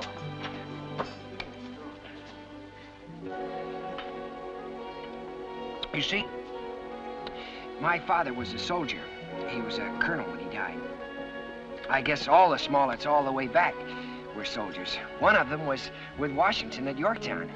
Although sometimes I think Grandpa just made that one up. I'm sure he didn't. You ought to be awfully proud. Oh, I'm proud, all right. But, something went wrong with me. Mother died when I was born, so I never knew her. Oh, of course, I never knew her. That's a shame. She could paint pretty well. China and things. I hope I can show you her work sometime. That is, if Grandpa... If Grandpa what? Well, if I go home. You see, I haven't lived home since West Point. West Point? Oh, look, Jane, you don't want to hear all about this, do you? Not if you don't want me to, Bill. Oh, but I do, of course. There's no one in the whole world that I'd rather explain... that I'd rather tell.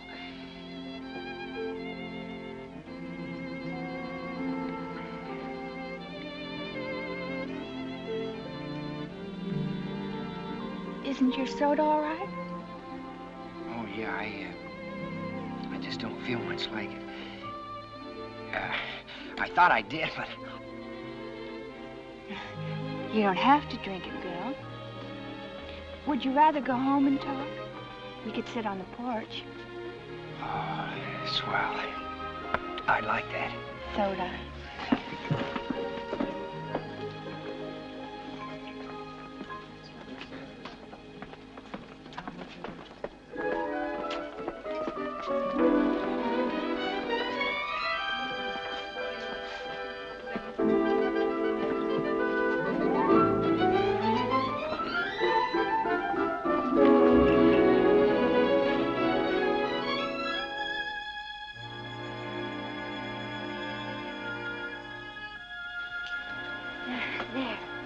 Now we can relax. You were talking about how your grandfather always wanted you to be a soldier. Would you like a sandwich or something? He wanted me to be a general. But didn't you want to be a general? Well, no, I didn't. But why not, Bill? I had an idea it was more important to build things. But I don't mean it isn't terribly important being a soldier. I don't know how we'd keep the things we build without them. Of course. But you said you went to West Point. I should think you'd be a lot more than a...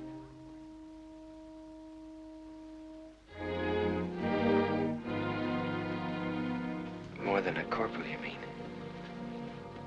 Let's have a picnic sometime. I'll bring a...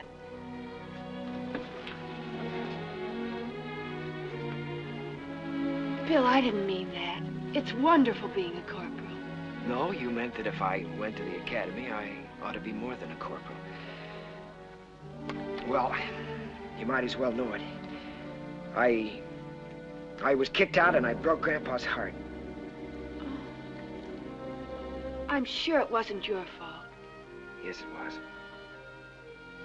Bill, come and sit down.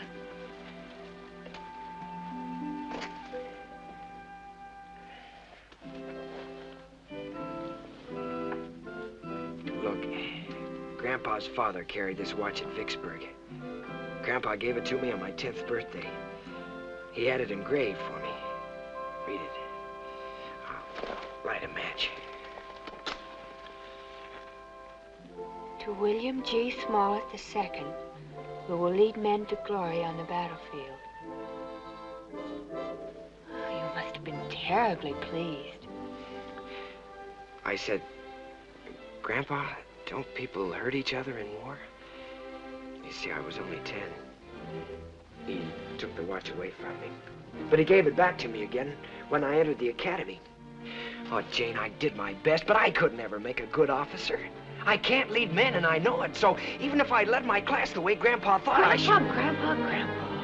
What about yourself? Why is it so important that you satisfy him, the old... Because he loved me so. Yeah, I'm sure he did, once. But all through military school, from the time I was 8 years old, I kept letting him down. I never even wanted to play with the tin soldiers he gave me. Grandpa kept telling me that if I was a Smollett, I'd... But I guess I was always, well, you know, weak. I was sort of a joke at the academy. I only lasted a couple of months. Grandpa couldn't face his old cronies. Well, that's it. Now you can see what a mess I made out of everything. You've done no such thing. You're fine and strong, but you're just sensitive, that's all. But don't you think I'm a failure after everything I've told you? A failure? Just because you're not an officer? Why, an officer I know told me, he said that you're the boys who are doing the fighting. Lieutenant Willet? Yes? You think a lot of him, don't you? Of course, but what's that got to do with it? You're a soldier, and that is, we're proud of you. And I hope you never get promoted. All those officers strutting around with their gold braid and everything. Gee, I'm so glad you feel that way about it. But Grandpa... Oh, bother Grandpa. Ooh, there's soda. Maybe you'd better go before we wake the Colonel. He doesn't scare me. Not anymore, he doesn't. Jane, let me stay long enough for just one cigarette. All right. Provided you don't ask my permission to smoke it. I won't.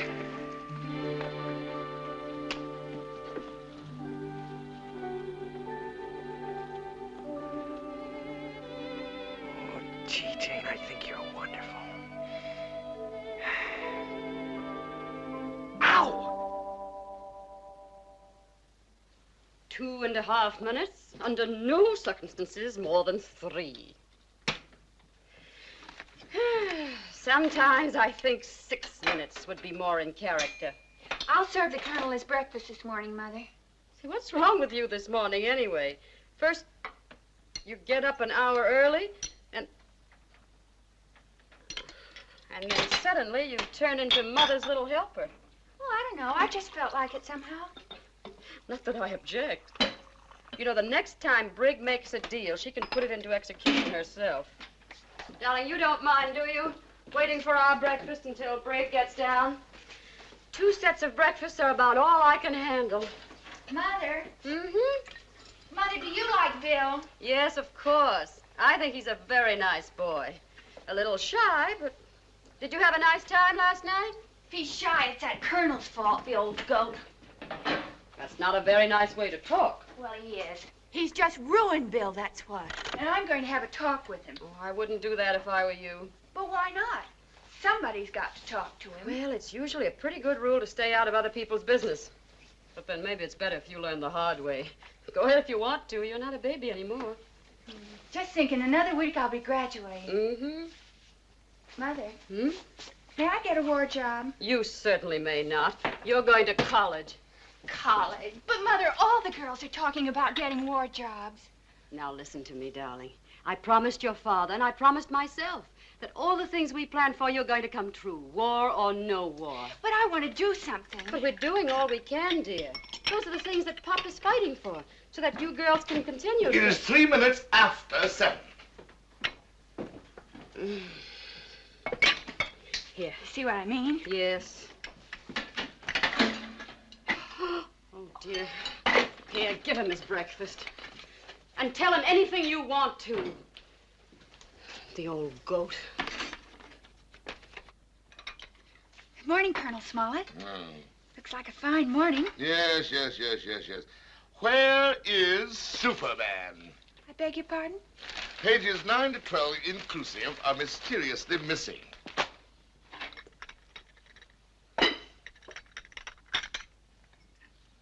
Where's the other one? Brig? Oh, it's a little early for her. The other egg. Oh, that's the only one we have. There's getting to be sort of a shortage. I guess the hens are busy with war work.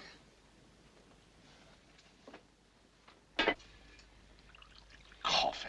Colonel Smollett, do you mind being talked to at breakfast? I most certainly do mind. It's about Bill. About whom? Bill, you remember your grandson. Yes, indeed, I do remember. What about him? He's a nice boy. A most interesting observation, Miss Hilton. I'm afraid you don't understand him. He really needs you to help him, like a mother. He has an inferiority complex and... Young woman, I have handled men for 35 years, and I don't think I require any instructions on the subject. Least of all about my own grandson. Oh, I was only trying to help. He respects you so much. Then I'll thank you to do the same, and to stop your intrusion in my affairs. If you only knew the first thing about psychology, you'd know better than to try to browbeat him. Colonel Smollett, if you'd only listen. You may advise your mother that henceforth I shall have a decent breakfast downtown for 40 cents. I think you're a rude, mean, horrible old goat. Mother! Oh, beautiful for spacious skies, for amber waves of grain, for purple mountains' majesty, above the fruited plain. America, America, God shed his grace on thee, and crown thy good with brotherhood, from sea to shining sea. It is now my pleasure to introduce the class president, Miss Becky Anderson. Class president, class pinup girl. I heard all about how she got elected. Oh, that's not fair, Brig. Becky's a very bright girl. She most certainly is. I should say that Becky's one of the brightest and one of the most attractive girls in this town. Oh, I wouldn't go so far as to say that. No, ma'am. Ladies and gentlemen, honored guests, my subject for this occasion is women's place in the war.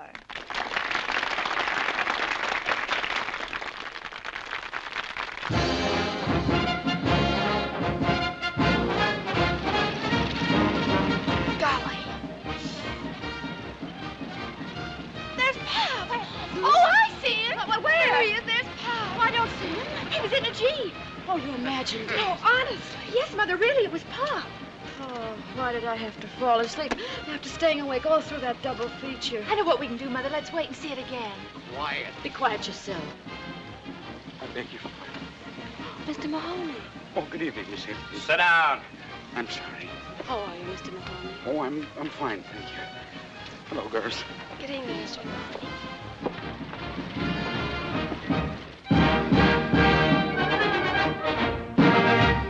Stone City, Nebraska turns out to greet Sergeant Tommy Blair of the Army Air Forces.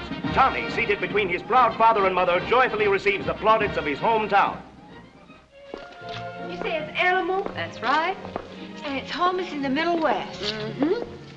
And it makes a noise like a lion, but it puffs like a locomotive. Hmm? Better give up. You agreed if you hadn't guessed it by the time we got home. Oh, I know. It's soda. Oh, no. Brig guessed that long ago. All right, I give up. It's Colonel Smollett, silly. Oh, Mother. What's that? Mother, what do we do? Is he dead?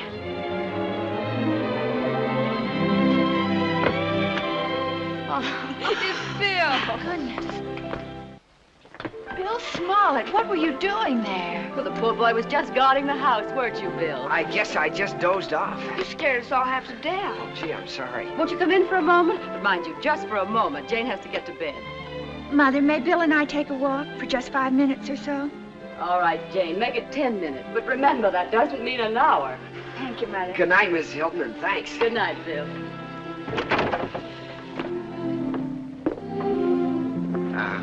Gee, I'm sure sorry I missed your graduation, Jane.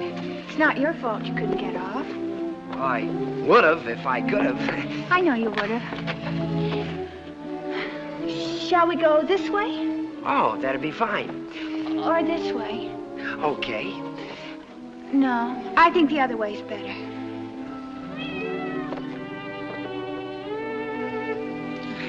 How are things out at the field? Oh, they're fine, thank you.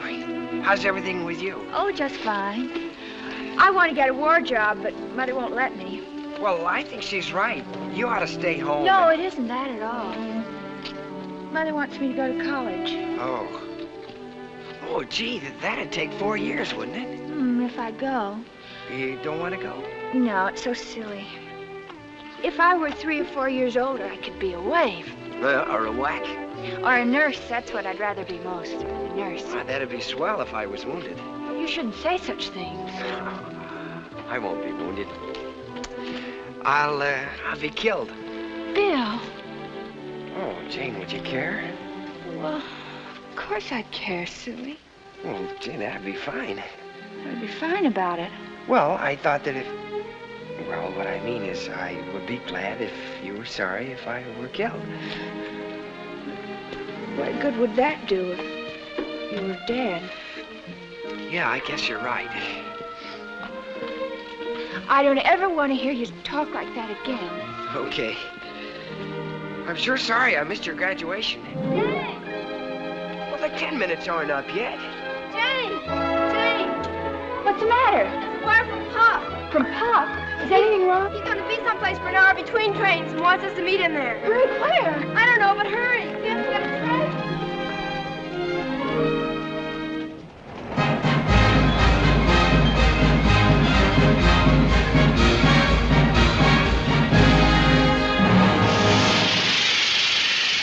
Show your tickets, please.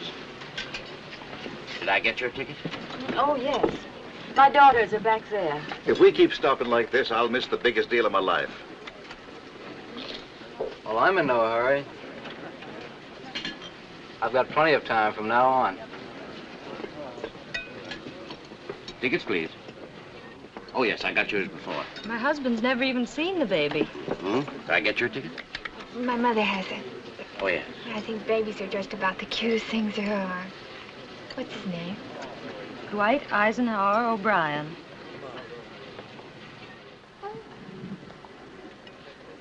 And after the Germans came... Ticket, please. And after the Germans came, we did not get any milk or any meat at all. I think this business of serving only 2 meals a day on these trains is simply outrageous. Tickets, please. Conductor, can't we do anything to get this train going? I wish we could, but those supply trains have the right of way. But we're going to meet my pop. He's in the army, and if this train is late, we may not see him before he leaves. But don't you think those tanks had better get through if you want him to come back?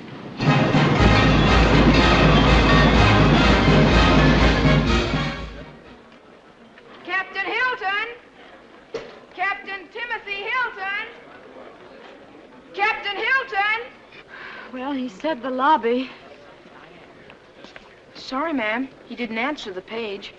Well, I can't imagine. Oh, here. What do we do? We're so late.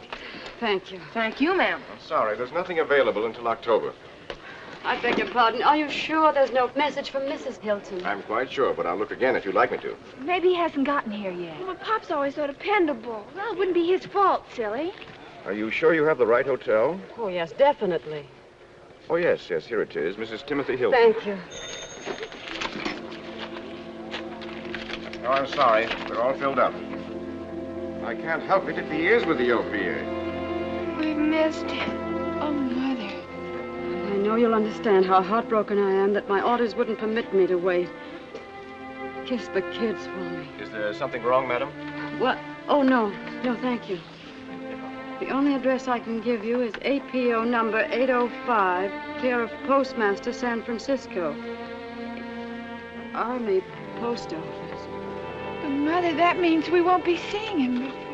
Oh, Mother! No. Sorry. No reservations until October.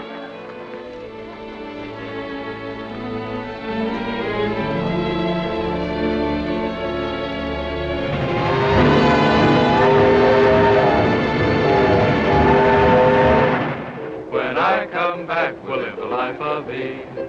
Seems kind of tough now to say goodbye this way. But Papa's gotta be rough now so that he can be sweet to you another day. Bye, bye, bye, baby. Don't cry, baby. Shoo, shoo, shoo, baby. Your Papa's off to the 7 seas. I'm afraid she's awfully heavy for you. Oh, no. She's so like my granddaughter. I love holding her. Is she about the same age? No, Mary is almost 30 now. She's a nurse. Here, let me show you her picture. Oh, she's pretty. Where is she now? I really don't know. You see, she was at Corregidor. Oh, I'm so sorry. Mother, won't you let me do something now? Can't I? Oh, Jane, please, darling, not again. I'm so hot and so tired. But just for the summer, Mother. I could be a nurse's aide, maybe.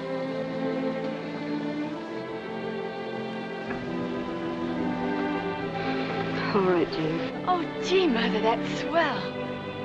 But remember now, just for the summer. I embrace the code of a nurse's aide. I will do everything in my power to bring comfort to the ailing and the wounded, of whatever color, race, or creed. I will accept no compensation and seek no reward. And I will hold as a sacred trust the symbol of mercy which I wear, the Red Cross. Tell Jane I'm proud of my little Florence Nightingale. And she must hold the thought that next summer, or the summer after that, we'll be boating again on the lake. The summer after that.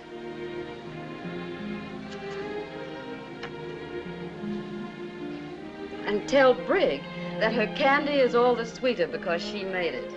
But I'm worried about your ration points. You mustn't waste them on me. Waste them on Pop. He's thinking of us, darling. We get everything we could possibly want. And don't tell Fidelia, but the grub is wonderful. I'm gaining £1 pound a week, and if it doesn't stop soon, they'll have to make me a general just for appearance's sake. That's all for tonight, except...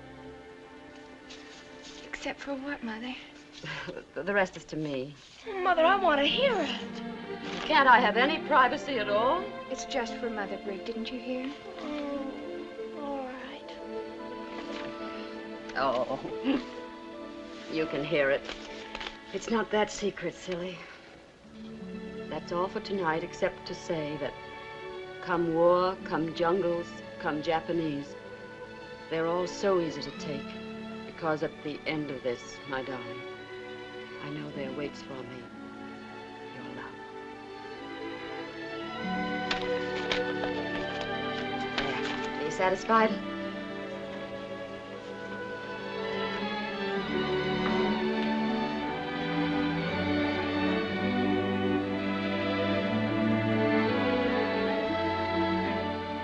I'll go to my room, Mother. Oh, I thought we were all going to try out those new hairdos from Vogue tonight. Would you mind if we didn't? There's a pamphlet on... I want to study on third-degree burns. All right, darling.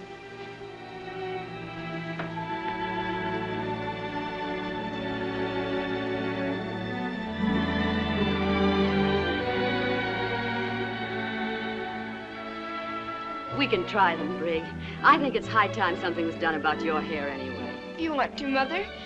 Provided you'll let me. Now, don't start making deals with me. Well, I mean, how old do you think I could look if my hair was up? Well, let's see. I should say just about the same age. Oh, but nicer, maybe. Why? Oh, Mother, it's just terrible. My not doing anything about the war at all. It seems to me you've rolled bandages, you've collected salvage, and you yourself told me you've sold more war stamps than any other girl in your class. Not that that's any surprise to me. Oh, but that's all kid stuff. It's no such thing. I know it's important, but... Oh, Mother, I miss Pop. Something awful. I know, honey. So do I.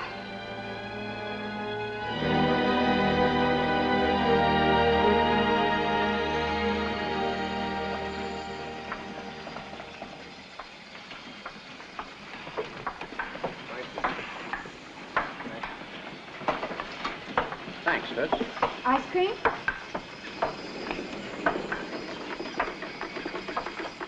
Ice cream again? Sure wish I had some watermelon. Now, you men watch Joe carefully. All it is learning how to walk again.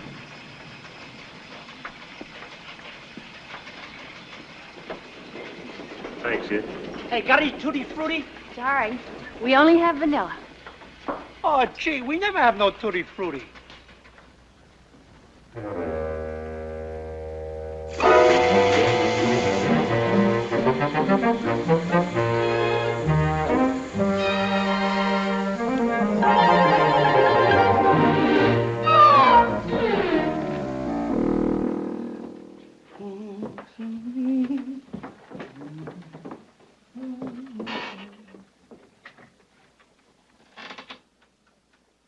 Wake up, Miss Hilton. Wake up.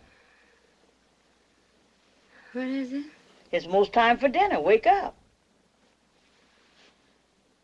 Oh, Fidelia. Where's Mr. Hilton? Mr. Hilton? Oh. Oh, I guess I must have been dreaming. You sure was sleeping hard. Aren't you home kind of early? Yes, I'm a little. I got a new union rule for myself. 6 o'clock quitting, unless I likes people. Is that for me? Oh, yes, I almost forgot. That's why I woke. What's the matter, Miss Hilton?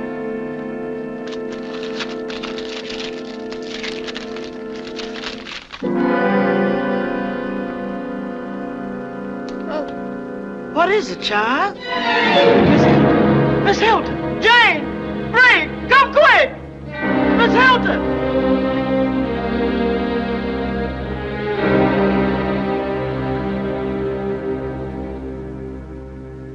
I pray the Lord my soul to take. And God bless Pop and Mother and Jane and Fidelia and Uncle Tony and Soda. And please, God, make Pop safe. Oh, I know he is safe. You wouldn't let anything happen to him. But please, make him safe anyway. Amen. Make Pop safe.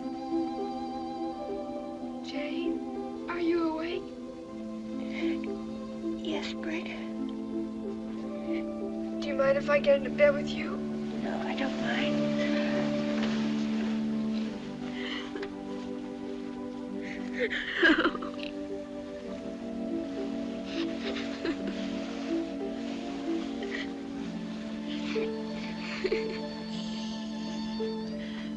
Don't let Mother hear you.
He'll come back to us. He'll come back.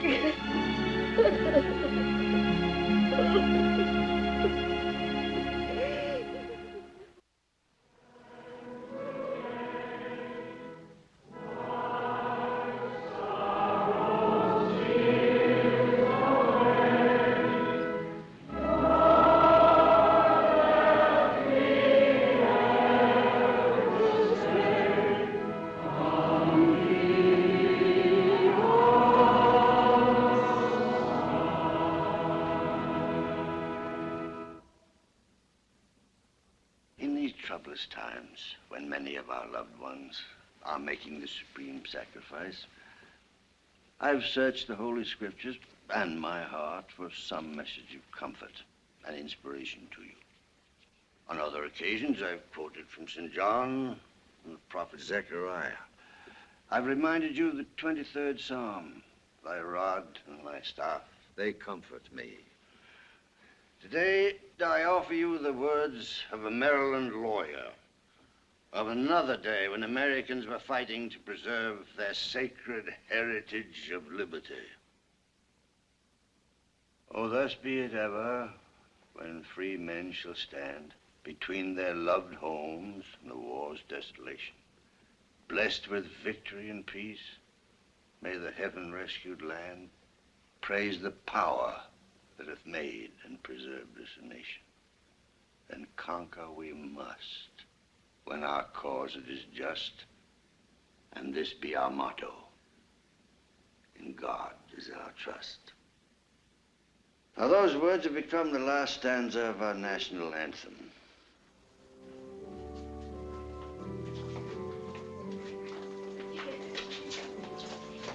Bye.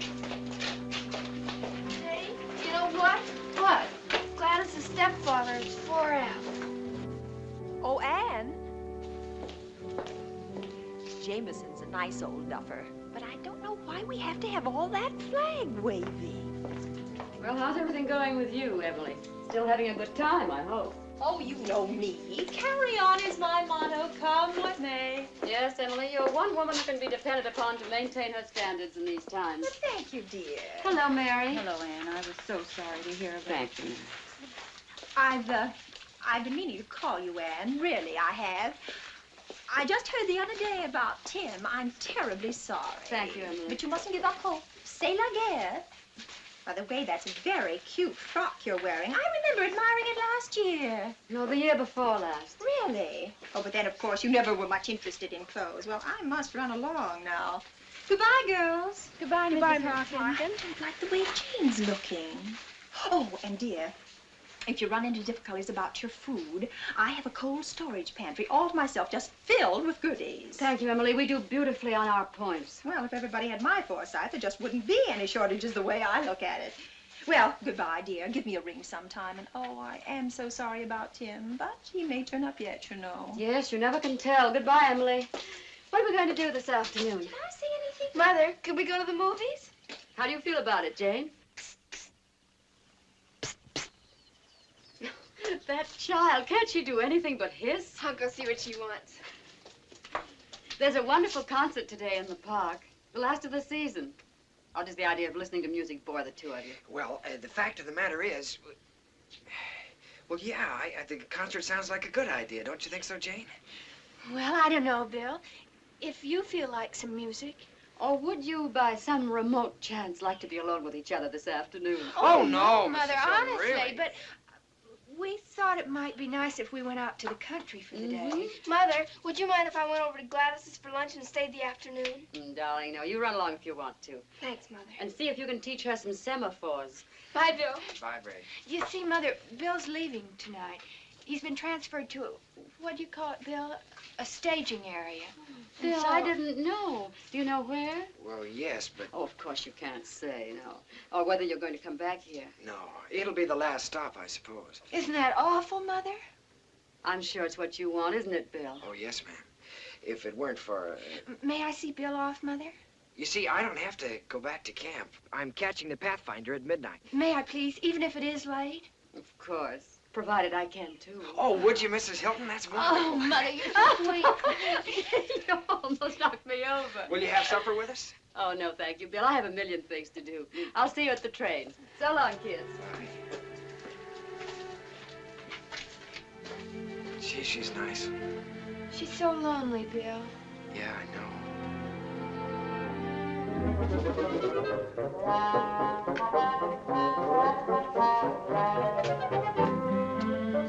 Having difficulties, Colonel? Hello, Mrs. Hilton. Do you by any chance know where I might get some shoe polish that isn't made of old sausage? Wish I could get some sausage that isn't made of old shoe polish. Speaking of sausage, could I fix you a little cold lunch? Well, that would be very nice. Very nice indeed. I had intended going downtown as usual, but I was a bit tired. You mean you haven't had any breakfast? I know. The fact of the matter is, I don't like breakfast on Sundays. But why not? Oh, I see. You mean that since you called off your deal with us for breakfast, you just sit right down over there, and I'll have it ready for you in a jiffy. This is kind of you. I'd better clean up a bit. Why don't you do it right here? Thank you.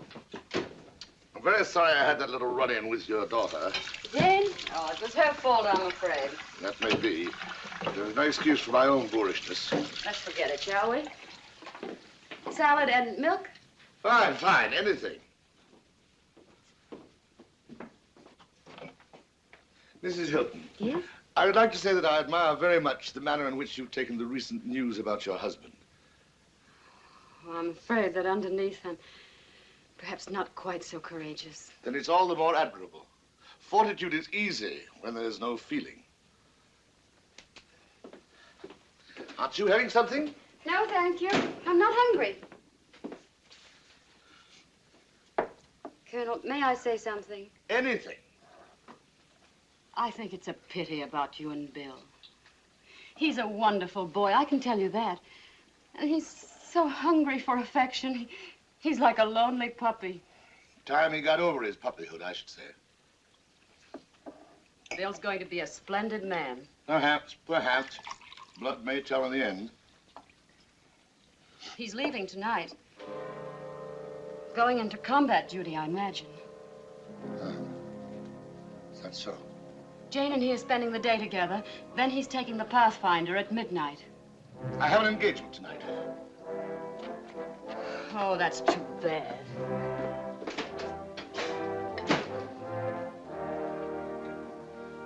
Your grandson's going off to war.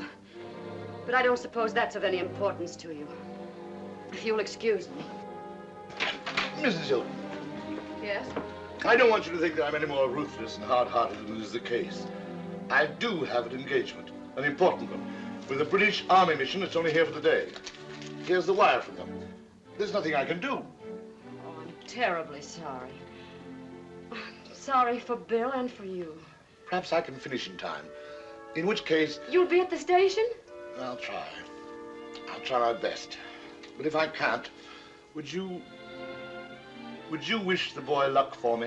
Of course I will. Oh, it'll mean a great deal to him, I know. And thank you very much for the lunch. Will you give us another chance at breakfast? On the house? Well, of course I will. Delighted, I'm sure. Good afternoon, Colonel. Wonderful woman. Wonderful woman.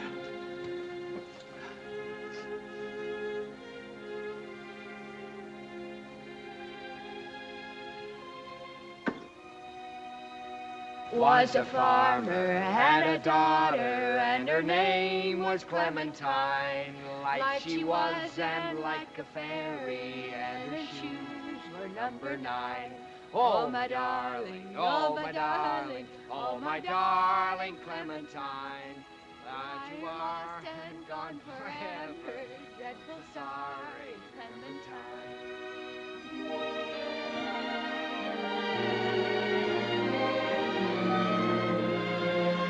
I was just thinking how much fun it would be to stay out here always. Just like this. Just the two of us. Oh, Bill, if we only could.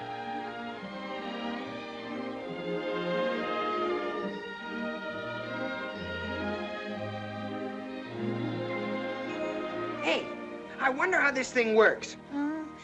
Something up there on the tractor, I guess. I think I'll try it.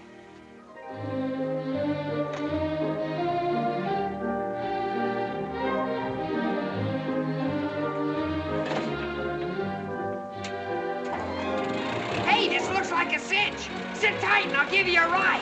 Oh, Bill, be careful.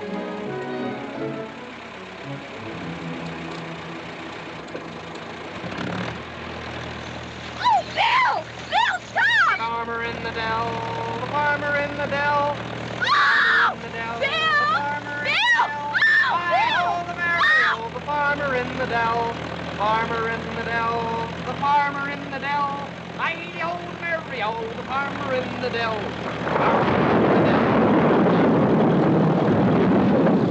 Jane! We better get out of here!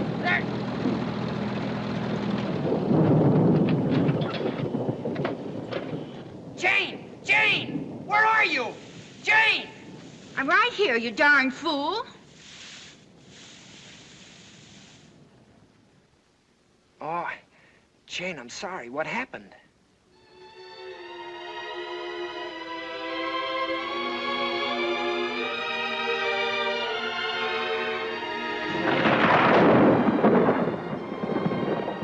We better get inside someplace before it starts to rain. Come on, Jane.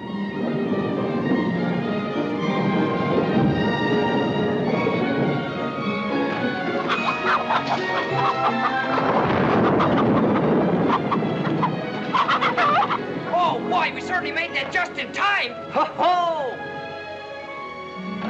How'll we get home if this keeps up? Must be almost 7 o'clock. Oh, what do you know? You guessed it.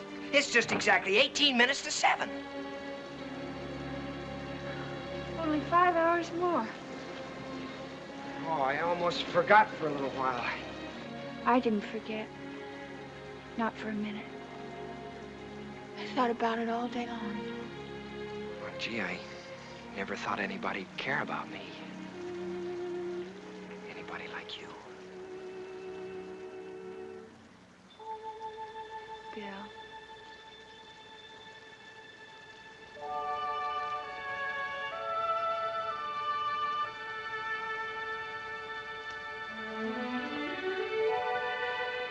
Oh, Jane, I don't want to leave you. Won't be for long, darling. Might be for months or years, maybe. Doesn't matter. I'll be thinking about you all the time. Someday the war will be over. Then we can be...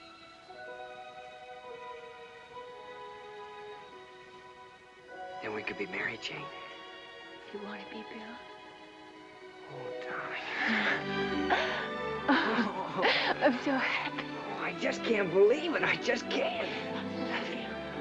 Oh, I do. I love you. I love you. Oh, I just don't understand it. Bill, do you realize we're engaged? Engaged? Aren't you going to kiss me?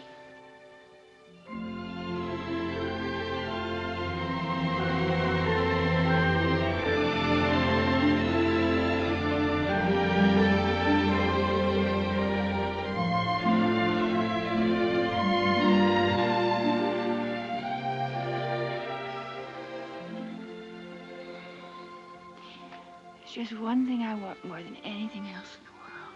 And what's that? I want you and Pop to meet and know one another. I hope you'll like me.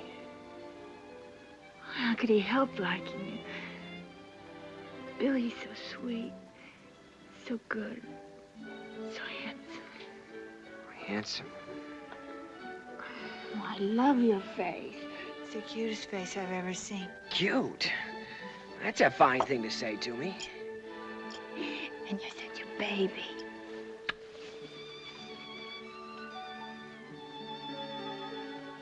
Look, the rain stopped.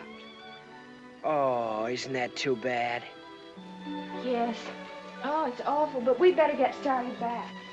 We've got to make that train now. Yeah, I guess you're right. Gee, I hope you didn't catch the flu out here in the storm. Now, don't you start worrying about me or I'll break our engagement. Oh, you have the prettiest hair. I'll bet no other nurse's aide has hair like that. Lots of them have. Prettier, too. Well, they don't have as pretty eyes then. Prettier. Well, noses then. Lots prettier. I don't believe it. Well, I'll tell you one thing they don't have. What? They don't have anybody as precious as you to take them out to the country. Come on, let's go. Precious, cute.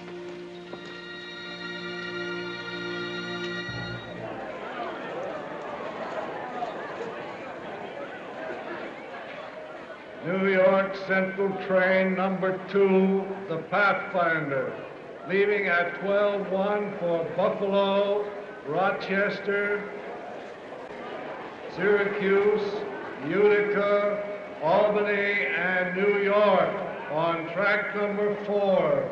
Just let me look at you, darling. This picture I'll carry with me always. Now go. And don't even look back.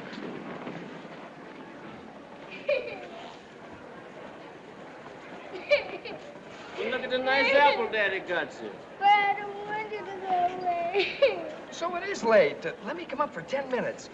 I'm sorry, Mom. I've only got 5 minutes. My furlough was canceled. I swear I can't tell any difference between it and butter. Hello.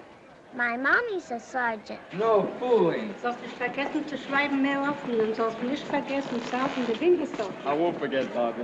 What's a good excuse for being AWOL? Agnes, look, on that dame. Nylon. Now go, honey. And don't even look back.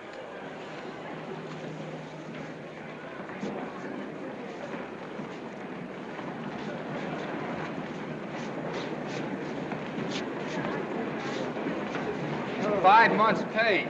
Give me some war bonds. Plenty of them. Jane. What, Bill? Nothing, just Jane. Silly. Suits me if they tax me 100%. Oh, yeah?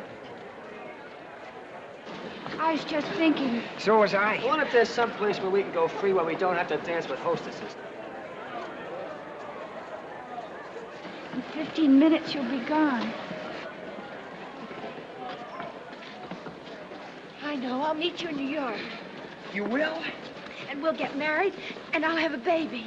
Oh, boy, that sounds wonderful. We'll get married, and I'll have a baby. We'll do it. The day the war's over. No, I mean tomorrow. Or Tuesday. Oh, gee, Jane, we couldn't do that. Yes, we could, and we will. You could and you will what? Now, don't tell me you two are having an argument. Fine thing, I must say, 10 minutes before train time. Well, you see, Mother, It doesn't make any sense, Jane. What doesn't make any sense? All right, don't tell me then. Jane, would you get Bill some magazines? He doesn't need any magazines. You don't need any magazines. Well, then some newspapers or cigarettes or anything. But, Mother, why? Because I want to talk to Bill. Oh. I'll be finished by the time you get back, I promise. All right. I'm sorry to break in on these last minutes, Bill. Well, I hope you're not worried over what we were talking about, Mrs. Hilton. I told Jane... You don't have to tell me. I wanted to talk to you about your grandfather. Oh, him. The Colonel was very upset about your leaving. I could tell. How did he know I was leaving? Did you tell him? Oh, yes. I hope you don't mind. Oh, it doesn't make any difference. Not to him, it doesn't. Your grandfather loves you very deeply. Well, then why wasn't he down here to see me off? I think he'll still make it. He said he was going to try, and I believe him. Well... He said if he didn't, to wish you luck. He did? Isn't there something you want me to say to him? Well, maybe you could tell him that, well, tell him that I'm a Smollett, all right, and before this thing is over, I'll make him proud of me yet. Gee, that's a grandstand speech for you. No, it isn't. It's the very nicest gift you could give him. Bill, when you come back, we'll be waiting for you, all of us, the whole family. Oh, thanks, Mrs. Hilton. Gee, I hope Jane doesn't bring me back any mystery magazines. I can't follow them. Oh, here she is. Have you finished now, Mother? I tried to get you some mystery magazines, but they're all sold out. Oh, thanks. You see how lucky you are? What do you mean? Never mind. Goodbye, Bill. Where are you going, Mother? I'll wait for you at the soda fountain. You two finish your argument, whatever it was. Oh, we weren't arguing, Mrs. Hilton. Oh, no. Well, you were giving a pretty good imitation of it. So long. Goodbye, Mrs. Hilton. Oh, Mrs. Hilton. I know everything's going to be all right about Mr. Hilton. Gate number 2 now open for the Pathfinder, leaving at 12:01 a.m.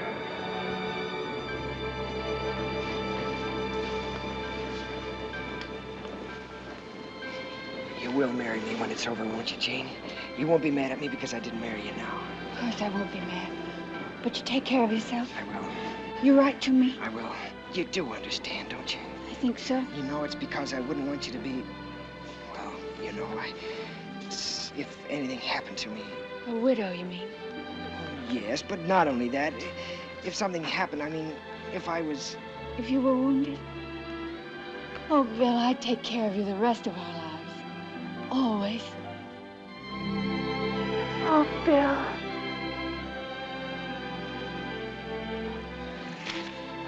Oh, gee, we're being silly. Maybe I'll be sent to Bermuda or someplace. I don't think so. Why, Jane? Because you're going to really show them. And you know where we'll go when we're married? Where? Right up to West Point, that's where. And you'll show them your medals. More? Better get on.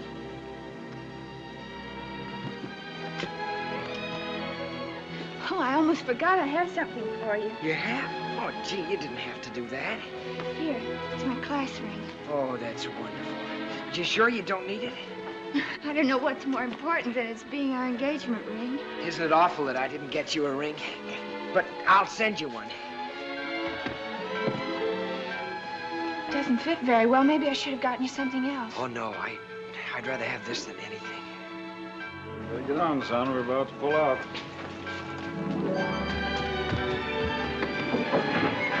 Hurry up, Sonny. Go ahead, Bill.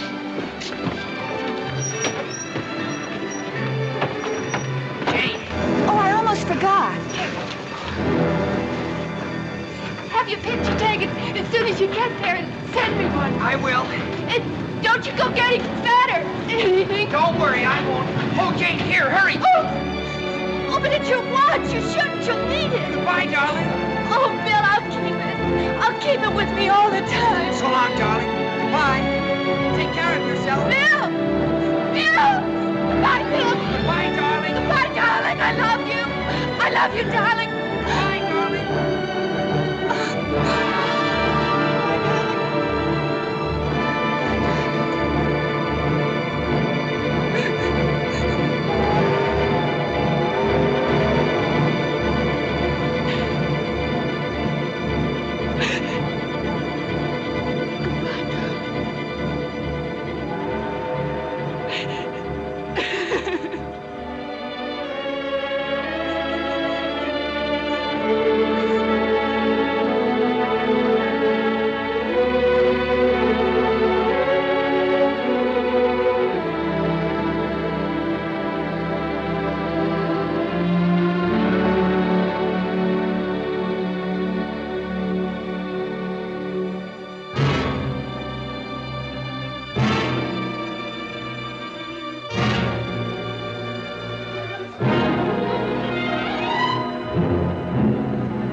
Has the Pathfinder left yet?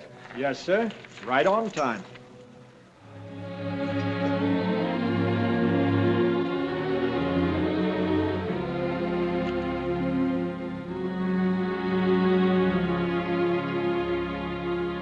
Was a farmer, had a daughter, and her name was Clementine. Light she was and like a fairy, and her shoes were number 9. Drove she ducklings to the water every morning just at 9. Hit her foot against a splinter, fell into the foaming brine. Oh, my darling, oh, my darling, oh, my darling Clementine. You are lost and gone forever, dreadful sorry Clementine, dreadful sorry Clementine.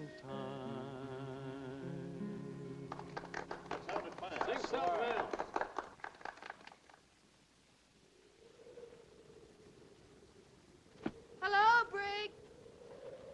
Hi, Jane. Wait for me. I'll be there in a minute. Now, Gladys, don't forget you're to go to the Jacksons and pick up those big empty paint cans they have there. And I'll see you tomorrow. How are things at the hospital? Oh, fine. How's school? Oh, same old bore. Young girls should get an education. Is that so? I didn't notice you dashing off to college. I'll go to college eventually. Please, Mother. We couldn't afford it now anyway.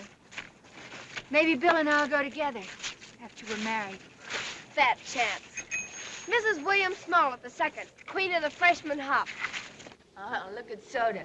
He's got some new playmates. Hello, Soda. Jane, what have you heard from Bill? Oh, he's fine. I think he expects to see action any day now. Wouldn't it be fun to go back there on your honeymoon and visit all the places where he's fought? I don't think so. I want to get a little place all by ourselves. Just as far away from all that as... Well, what about a houseboat on the Nile? Or I know, a cottage on the beach at Waikiki. You can go surf riding and... Jane, will you take me along? Oh, Brig, how can you be so infantile? Oh, all right. I'll be getting married myself someday. And you'll be looking for an invitation from me. And then you'll be sorry you were so snooty about it. Well, come on in, Soda, if you're coming. Hello, girls. Oh, hello, Mother. Hello, Mother.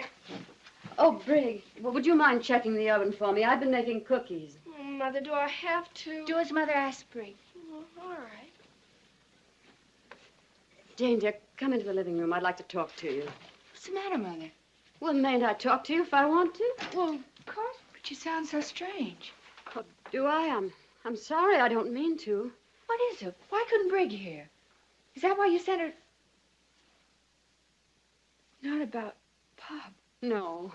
Sit down, darling. Jane, dear, I'm terribly proud of the way you've grown up.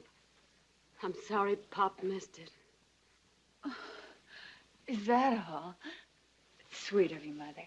No, dear, it isn't. Oh, it's so wonderful being at the hospital. I wish you could come and visit. I will. But some of it's so sad. If you could see those boys. And they're so cheerful, most of them. I know. They have such courage. I like to think that you have that kind of courage, too, darling. What are you trying to tell me?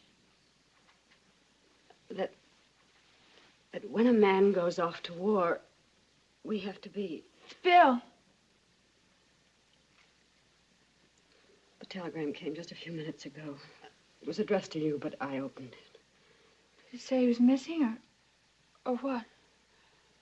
I don't care if he's wounded. I don't care what's happened to him, if only... No, dear, it said he died in action at Salerno.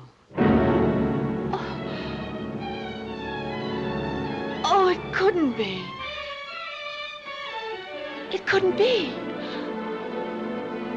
It could be a mistake, couldn't it, Mother?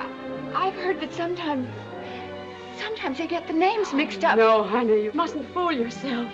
That would be the worst thing of all. You've got to face it, as hard and cruel as it is. Yes, I know. I've known it all along. Oh, Mother. Cry, darling. Cry your heart out.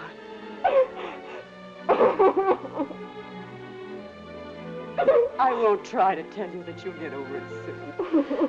Because it'll take time. Maybe a long time.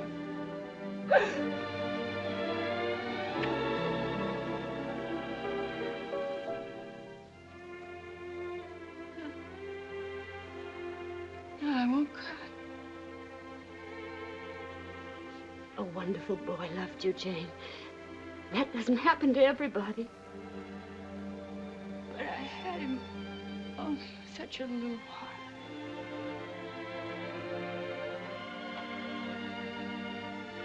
I'll go help with supper. There's chicken fricassee, just the way you'd like it. Sounds fine. Isn't it funny? We were just talking. Brig was just saying about our honeymoon. Oh, my baby. My poor baby. He struggled so hard to be a soldier because I insisted on it. I, in my infinite wisdom. He would have been a soldier anyway as things turned out. Yes, but all he learned from me was the glory, the decorations, the parade. Bill had character and courage. I know you gave him those. I hope so. He loved you. Mrs. Hilton, I'm not a child. He hated me. To whom did that telegram come? Why, he didn't even list me as next of kin. The telegram came to Jane because they were to be married. Oh, I didn't know, of course. I should have told you before. Colonel, if only you could believe that he loved you. Don't you remember the message he sent to you? That he was a Smollett, all right. And before the war was over, you'd be proud of him. He did say that, didn't he? Yes, I am proud of him. My only grandchild had to die before I... Come in.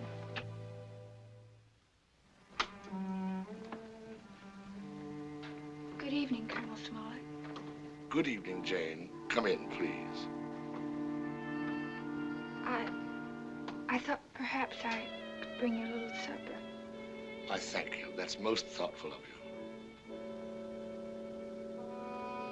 I'm awfully sorry about...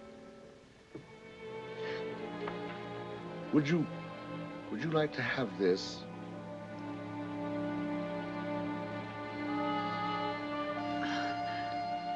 I think he'd rather you... Jane, I'm awfully glad we're friends. So am I. I'll get you supper now, if you'll excuse me. Colonel, won't you have supper with us? I should love to. I'll come right down, dear. All right, Mother.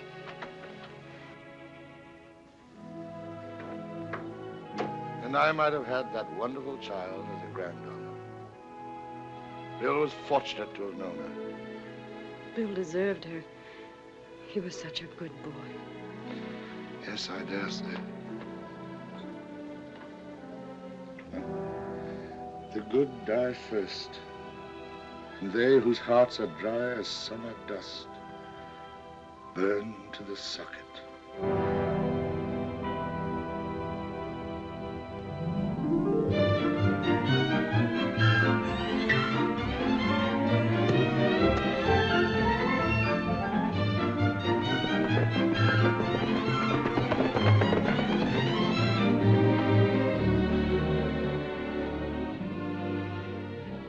Shall we stop a moment and rest in the shade, Mr. Williams?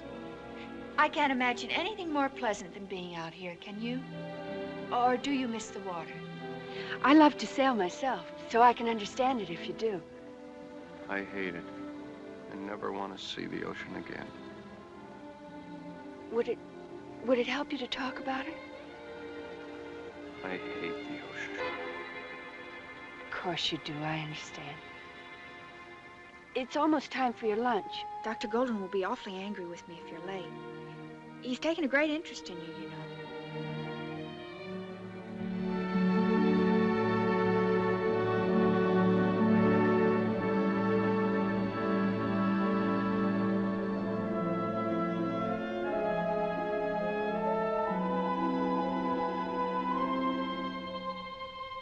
Me and the Merchant Marine? That was a joke in the first place. I've always hated the water, ever since I was a kid. But most boys love the water. They love to swim. I couldn't swim. And one day, my brother Jimmy pushed me off the pier. And then he had to pull me out. He was always laughing at me and telling me not to be yellow. He told me not to be yellow when our ship was hit. That was the last time I ever saw him. You're not a coward, Danny. Fear is normal. We'll help you to understand that. And when you do, you won't be afraid of the water. You won't even be afraid of being afraid. Rest a while, Danny. You're a fine boy.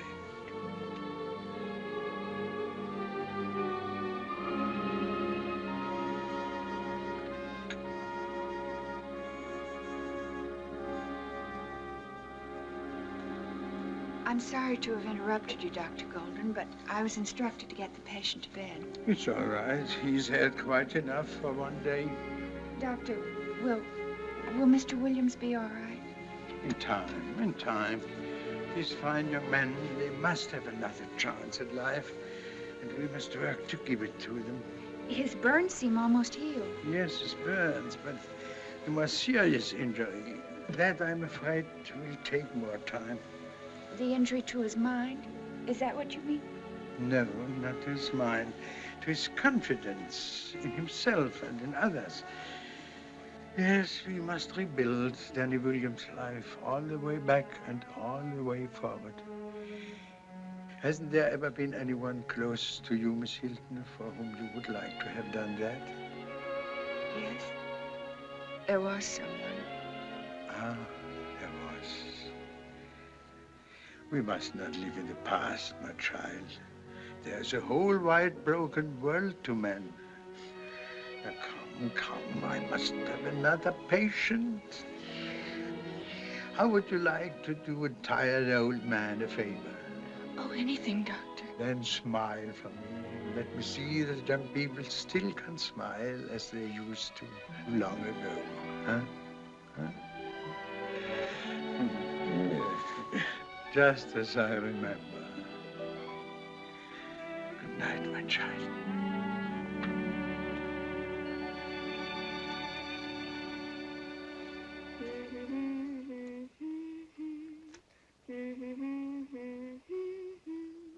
Happy birthday to you.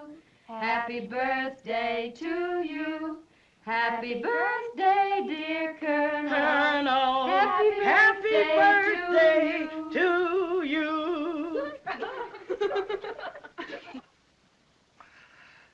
Thank you, Mrs. Hilton. Thank you, Jane. Thank you, Brig. And thank you, Fidelia, for the beautiful cake. Better wait till you taste it, Colonel. I don't know how it's going to be. It's kind of an experimentation. Now you make a wish. And remember, if you want it to come true, you have to blow out all the candles with one breath. Really? All of them? Yes, indeed. Oh, don't you think we might allow the Colonel 2 breaths, Brig?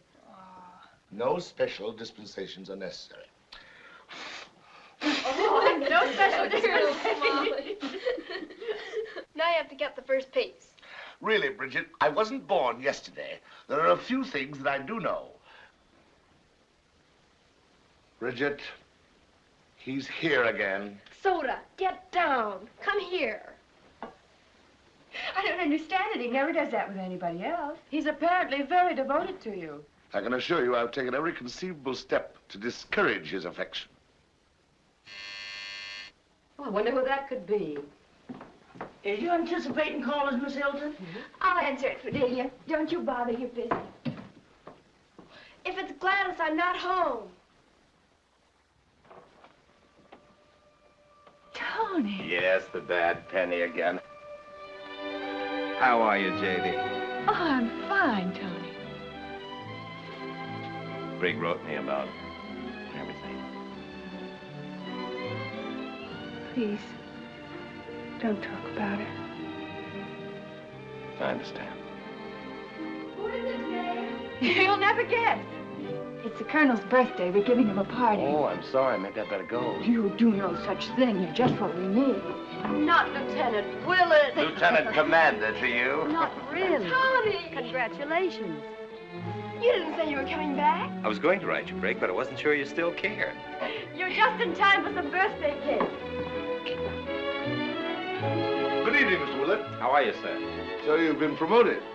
Well, I suppose there must have been some reason for it. I'm sure I don't know what it could have been. I was sorry to hear about Bill. Thank you. Sit down, Tony. That looks good. Where's Fidelia? Here he is, Lieutenant Willet. Fidelia, this makes it official. Yeah, give me that. I sure is glad to see you back. Should I move the rooms around like before, Miss Hilton? Oh, my goodness. Don't worry, I've got a room downtown this time. Never heard tell of such a thing. Now. Oh, I almost forgot. I have something for you, Jane. For me? Well, didn't you bring me anything? Oh, Bray. It isn't anything, really, but when I saw it, I just couldn't resist getting it for Jane. Oh! Oh! Where on earth did you get it, Tony? You won't believe it, but it was practically the only thing left in a little shop in Salerno.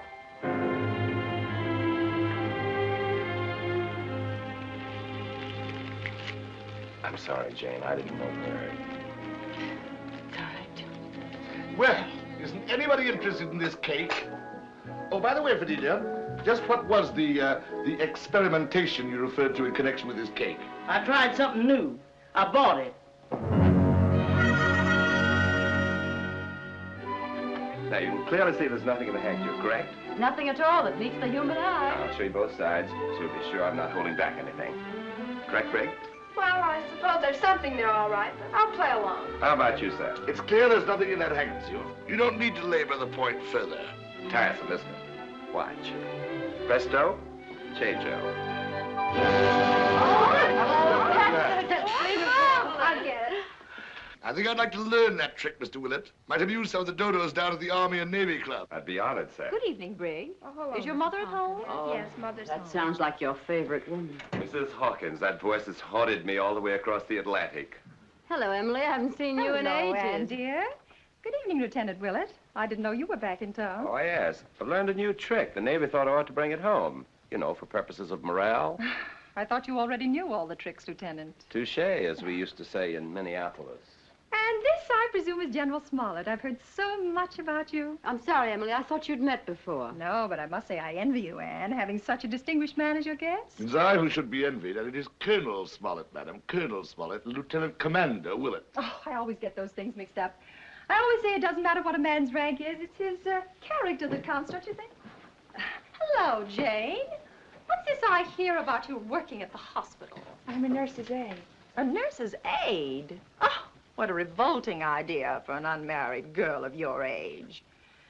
Well, of course, our whole code of living seems to be completely ignored these days, and possibly it's none of my business. You're quite right, Mrs. Hawkins. It is none of your business. I must say, Lieutenant or Commander or whatever you are, the Navy hasn't improved your manners any. Well, Please, Tony. Please, Emily. It's the Colonel's birthday, and we're trying to have a party.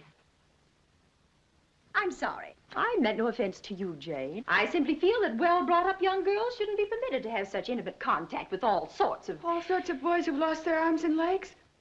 They're young, too, lots of them. But they weren't too young for that, Mrs. Hawkins. And I don't think breeding entered into it either. Bravo, Jane. I don't care to debate it with you, Jane. But surely there are women who are more suited to such... That's just it. There aren't women more suited. And women who might help, like you, Mrs. Hawkins, think you're doing your part if you attend a canteen dance for your own pleasure. You're tired, honey. Why don't you go upstairs? Yes, Mother. But there's just one or two more things I want to say. Come on, darling. She's not worth it. We're not V-girls. We're simply helping with the wreckage. All right, Brig, let's go play with our dolls. Don't worry, Mrs. Hawkins. Please don't worry if our precious, well-bred hands come in contact with those mangled bodies. We'll survive, even when they don't. Anne Hilton, how on earth has happened that you would permit a child of yours to talk that way without so much... Without so much as what? Thank heaven my child had the courage to say to you what should have been said long ago. And let me add that I'm ashamed. Ashamed that I've put up with you, that I've even known you. Well, from now on you needn't know me. Don't you think for a minute you have me fooled, Anne Hilton? I've not forgotten how you felt about your husband joining up. And may I ask, just what other noble sacrifices you've made to give you the privilege of being so self-righteous? I'm afraid that's just it, Emily. I haven't really made any sacrifices. Oh, I haven't hoarded and cheated and done all the other selfish, unpatriotic things that you've done. But as far as making sacrifices, I'm afraid we're two of a kind. And the realization of it doesn't make me very proud or happy. Well. Goodbye, Major.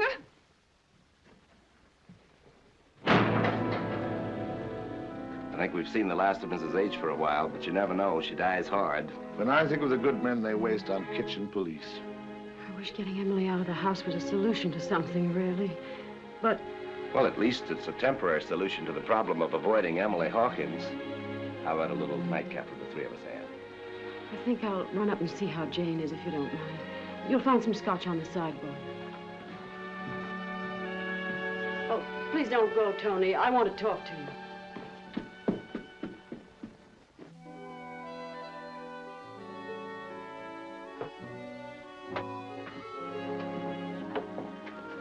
Say when, Colonel? When we're fine.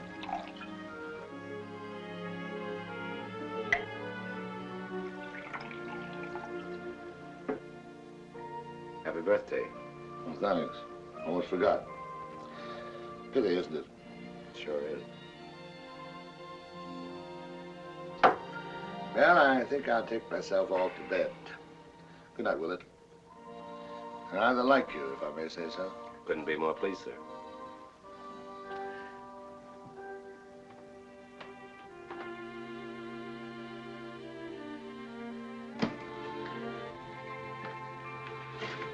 You'll ruin your big toe. Yeah, wouldn't that be awful? I'd never be able to place kick again, poor old Rutgers. Well, Tony, you didn't expect to find another front here at home, did you? But our side won victory over gas power. How's Jane? Oh, she's fine. Her thinking is as clear as a bell. How am I, why don't you ask? Trying to figure out what sacrifices you can make, is that it? Don't, Tony. I'm sorry, but after all you've been through, to have to listen to you berate yourself. You wouldn't sit down like a good girl. Let me talk for a minute, would you? All right. But I won't promise to listen. Look, Anne, what's your guess as to why I joined the Navy? Because you want to do your part, just the way Tim did.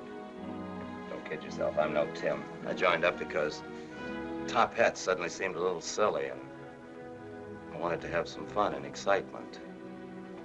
I laughed up my sleeve at all the fellows who were giving out with noble motives, the 4 freedoms, and all the rest of it, but I found out that it all added up to a simple, corny phrase that I couldn't laugh off.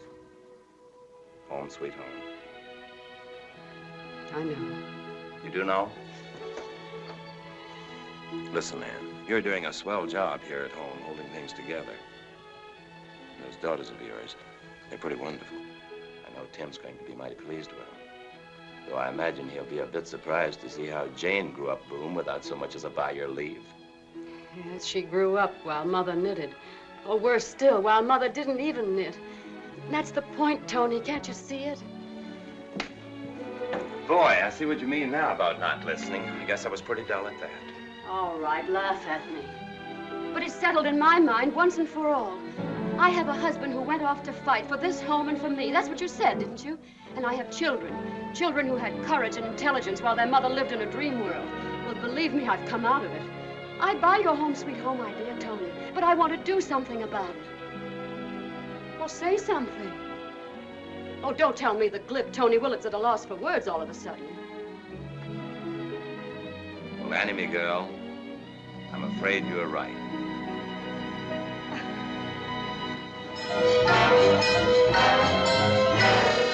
I hope you'll think I was right, too, Tim. And that someday you'll be interested in reading this diary. And I hope you won't be too shocked when you hear that I'm actually training for work in a shipyard of all places.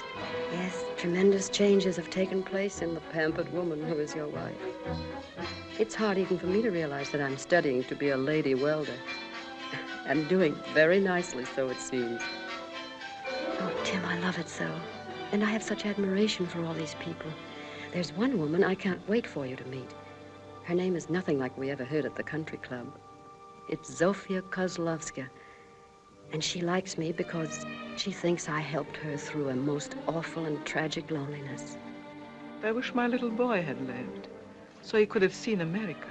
I used to read to him about it every night, when the shades were drawn and the sound of heavy boots marching down the street made my poor little Yanka shake until I thought his bones would crack. And then we'd pray together that God would let us go to the fairyland across the sea. If only he could have been with me the day I went all by myself to the Statue of Liberty and read what it says there for the whole world to see. Do you know it, Anne Hilton? Did you ever read it? No. I'm sorry to say I don't know it. Oh, I'll never forget it. I know it's so well here because I feel it so much here. It says,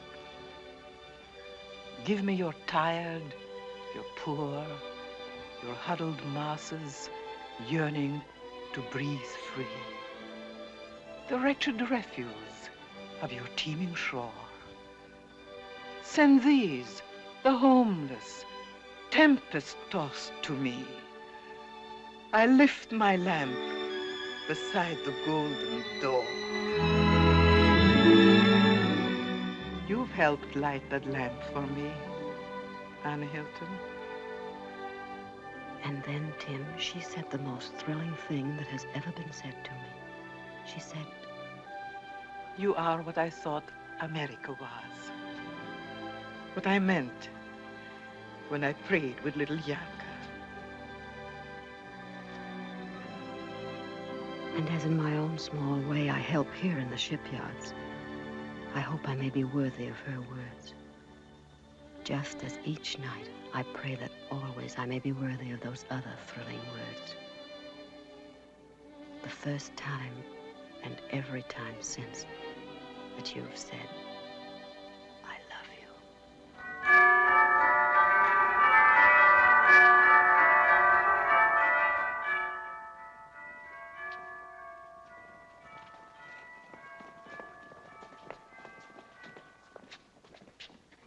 Now remember, don't start until the door opens.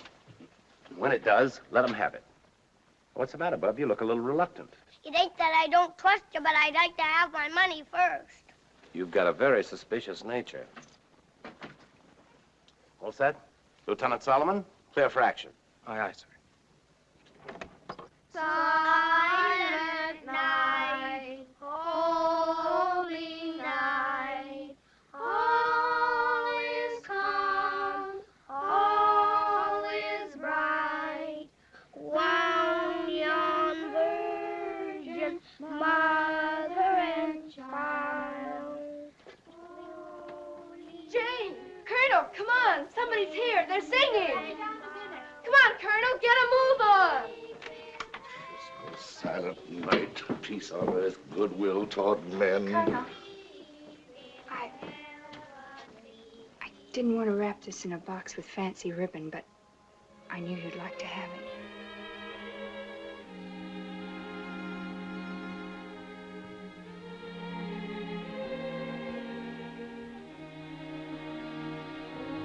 Thank you, Janie. Merry Christmas.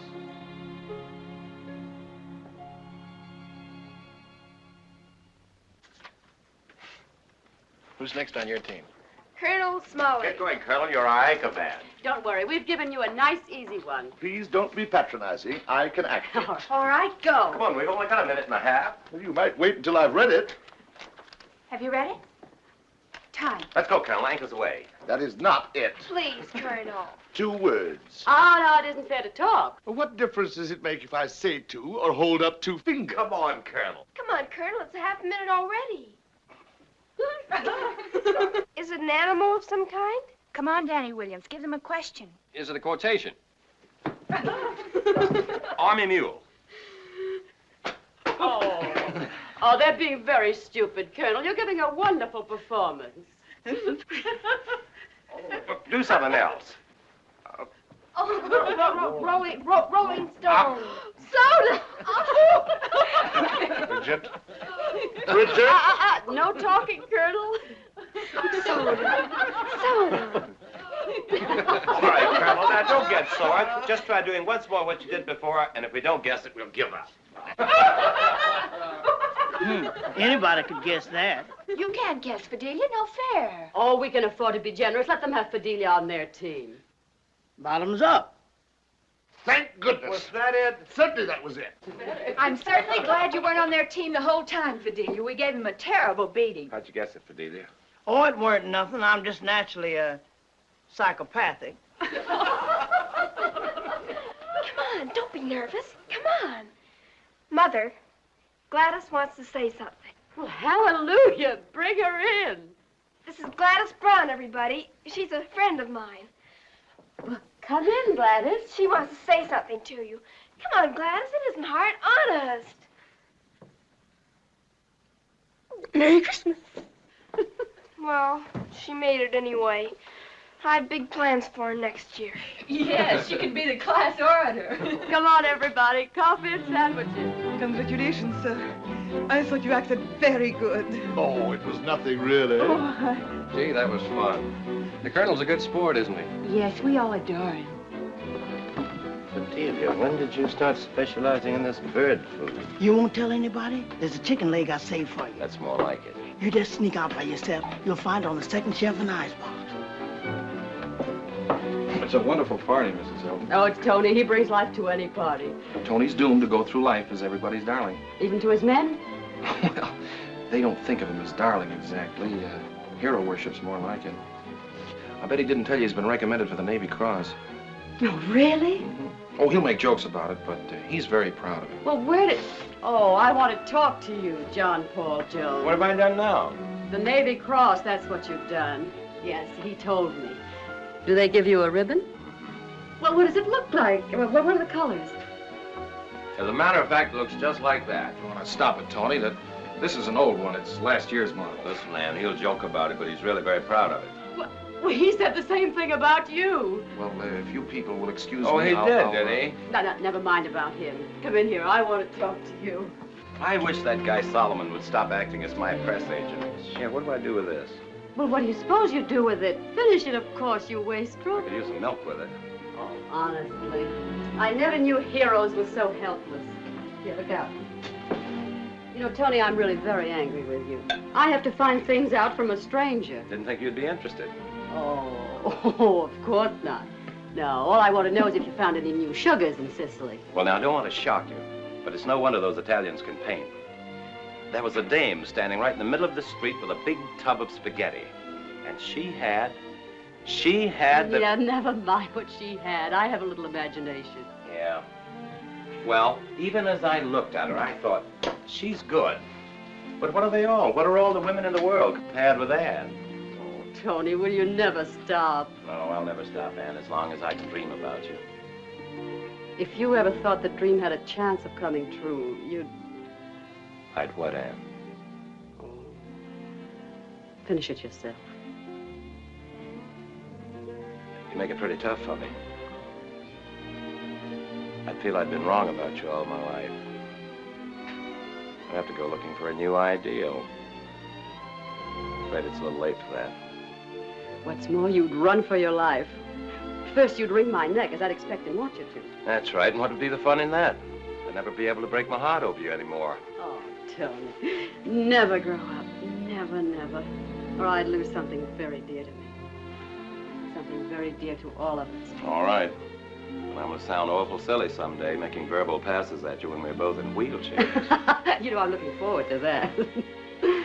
All right, now wipe the milk off your silly face and tell me in your usual accurate fashion how you became a hero. Well, I'll tell you. I suddenly thought it was kind of damp on deck, and I looked down and seemed to be standing in a swimming pool, but I had on all my clothes. Well, goodbye, Jane. Goodbye. Yes, I'm afraid it is. I've signed on again, and I'll be shipping any day. You must be glad. Yes, I am. Jane, you've been wonderful, too. May I write to you? I wish you would.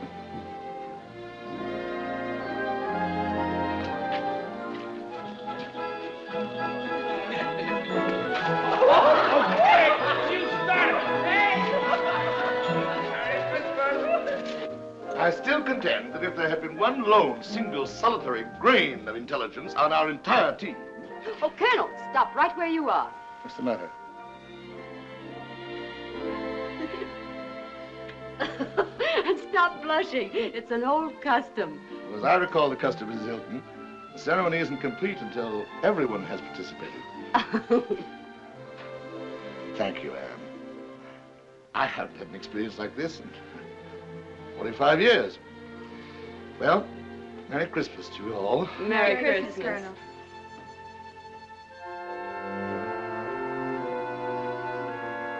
Come on, Soda.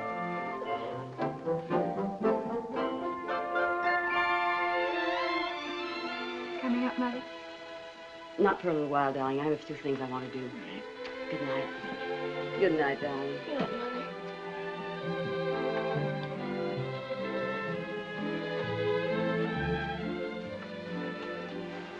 Merry Christmas, Mother. Merry Christmas. Merry Christmas, darling.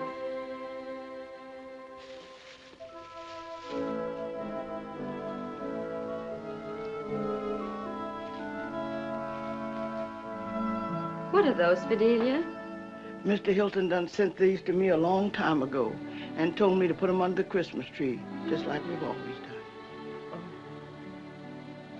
done. No. No tears, Fidelia. There's nothing to cry about. I can't help it. He sent me something, too. Mr. Hilton never forgot me, even when he's fighting them devils. He'll be so happy to hear that you're back on the old job again. Yes. Miss Hilton, can I confide you something? Yes, Fidelia. Brig sent her daddy his gift just like nothing had happened. Of course she did. So did Jane. So did I. You all did that? Miss Hilton, I guess I just ain't on the right side of the Lord. I just ain't had the right kind of faith. But I will have. From now on, I'll be a true believer. And now I'm wishing you a good night, Miss Hilton. Good night.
Hello?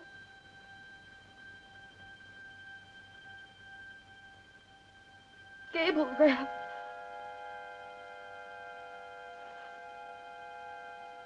Yes, read it, please.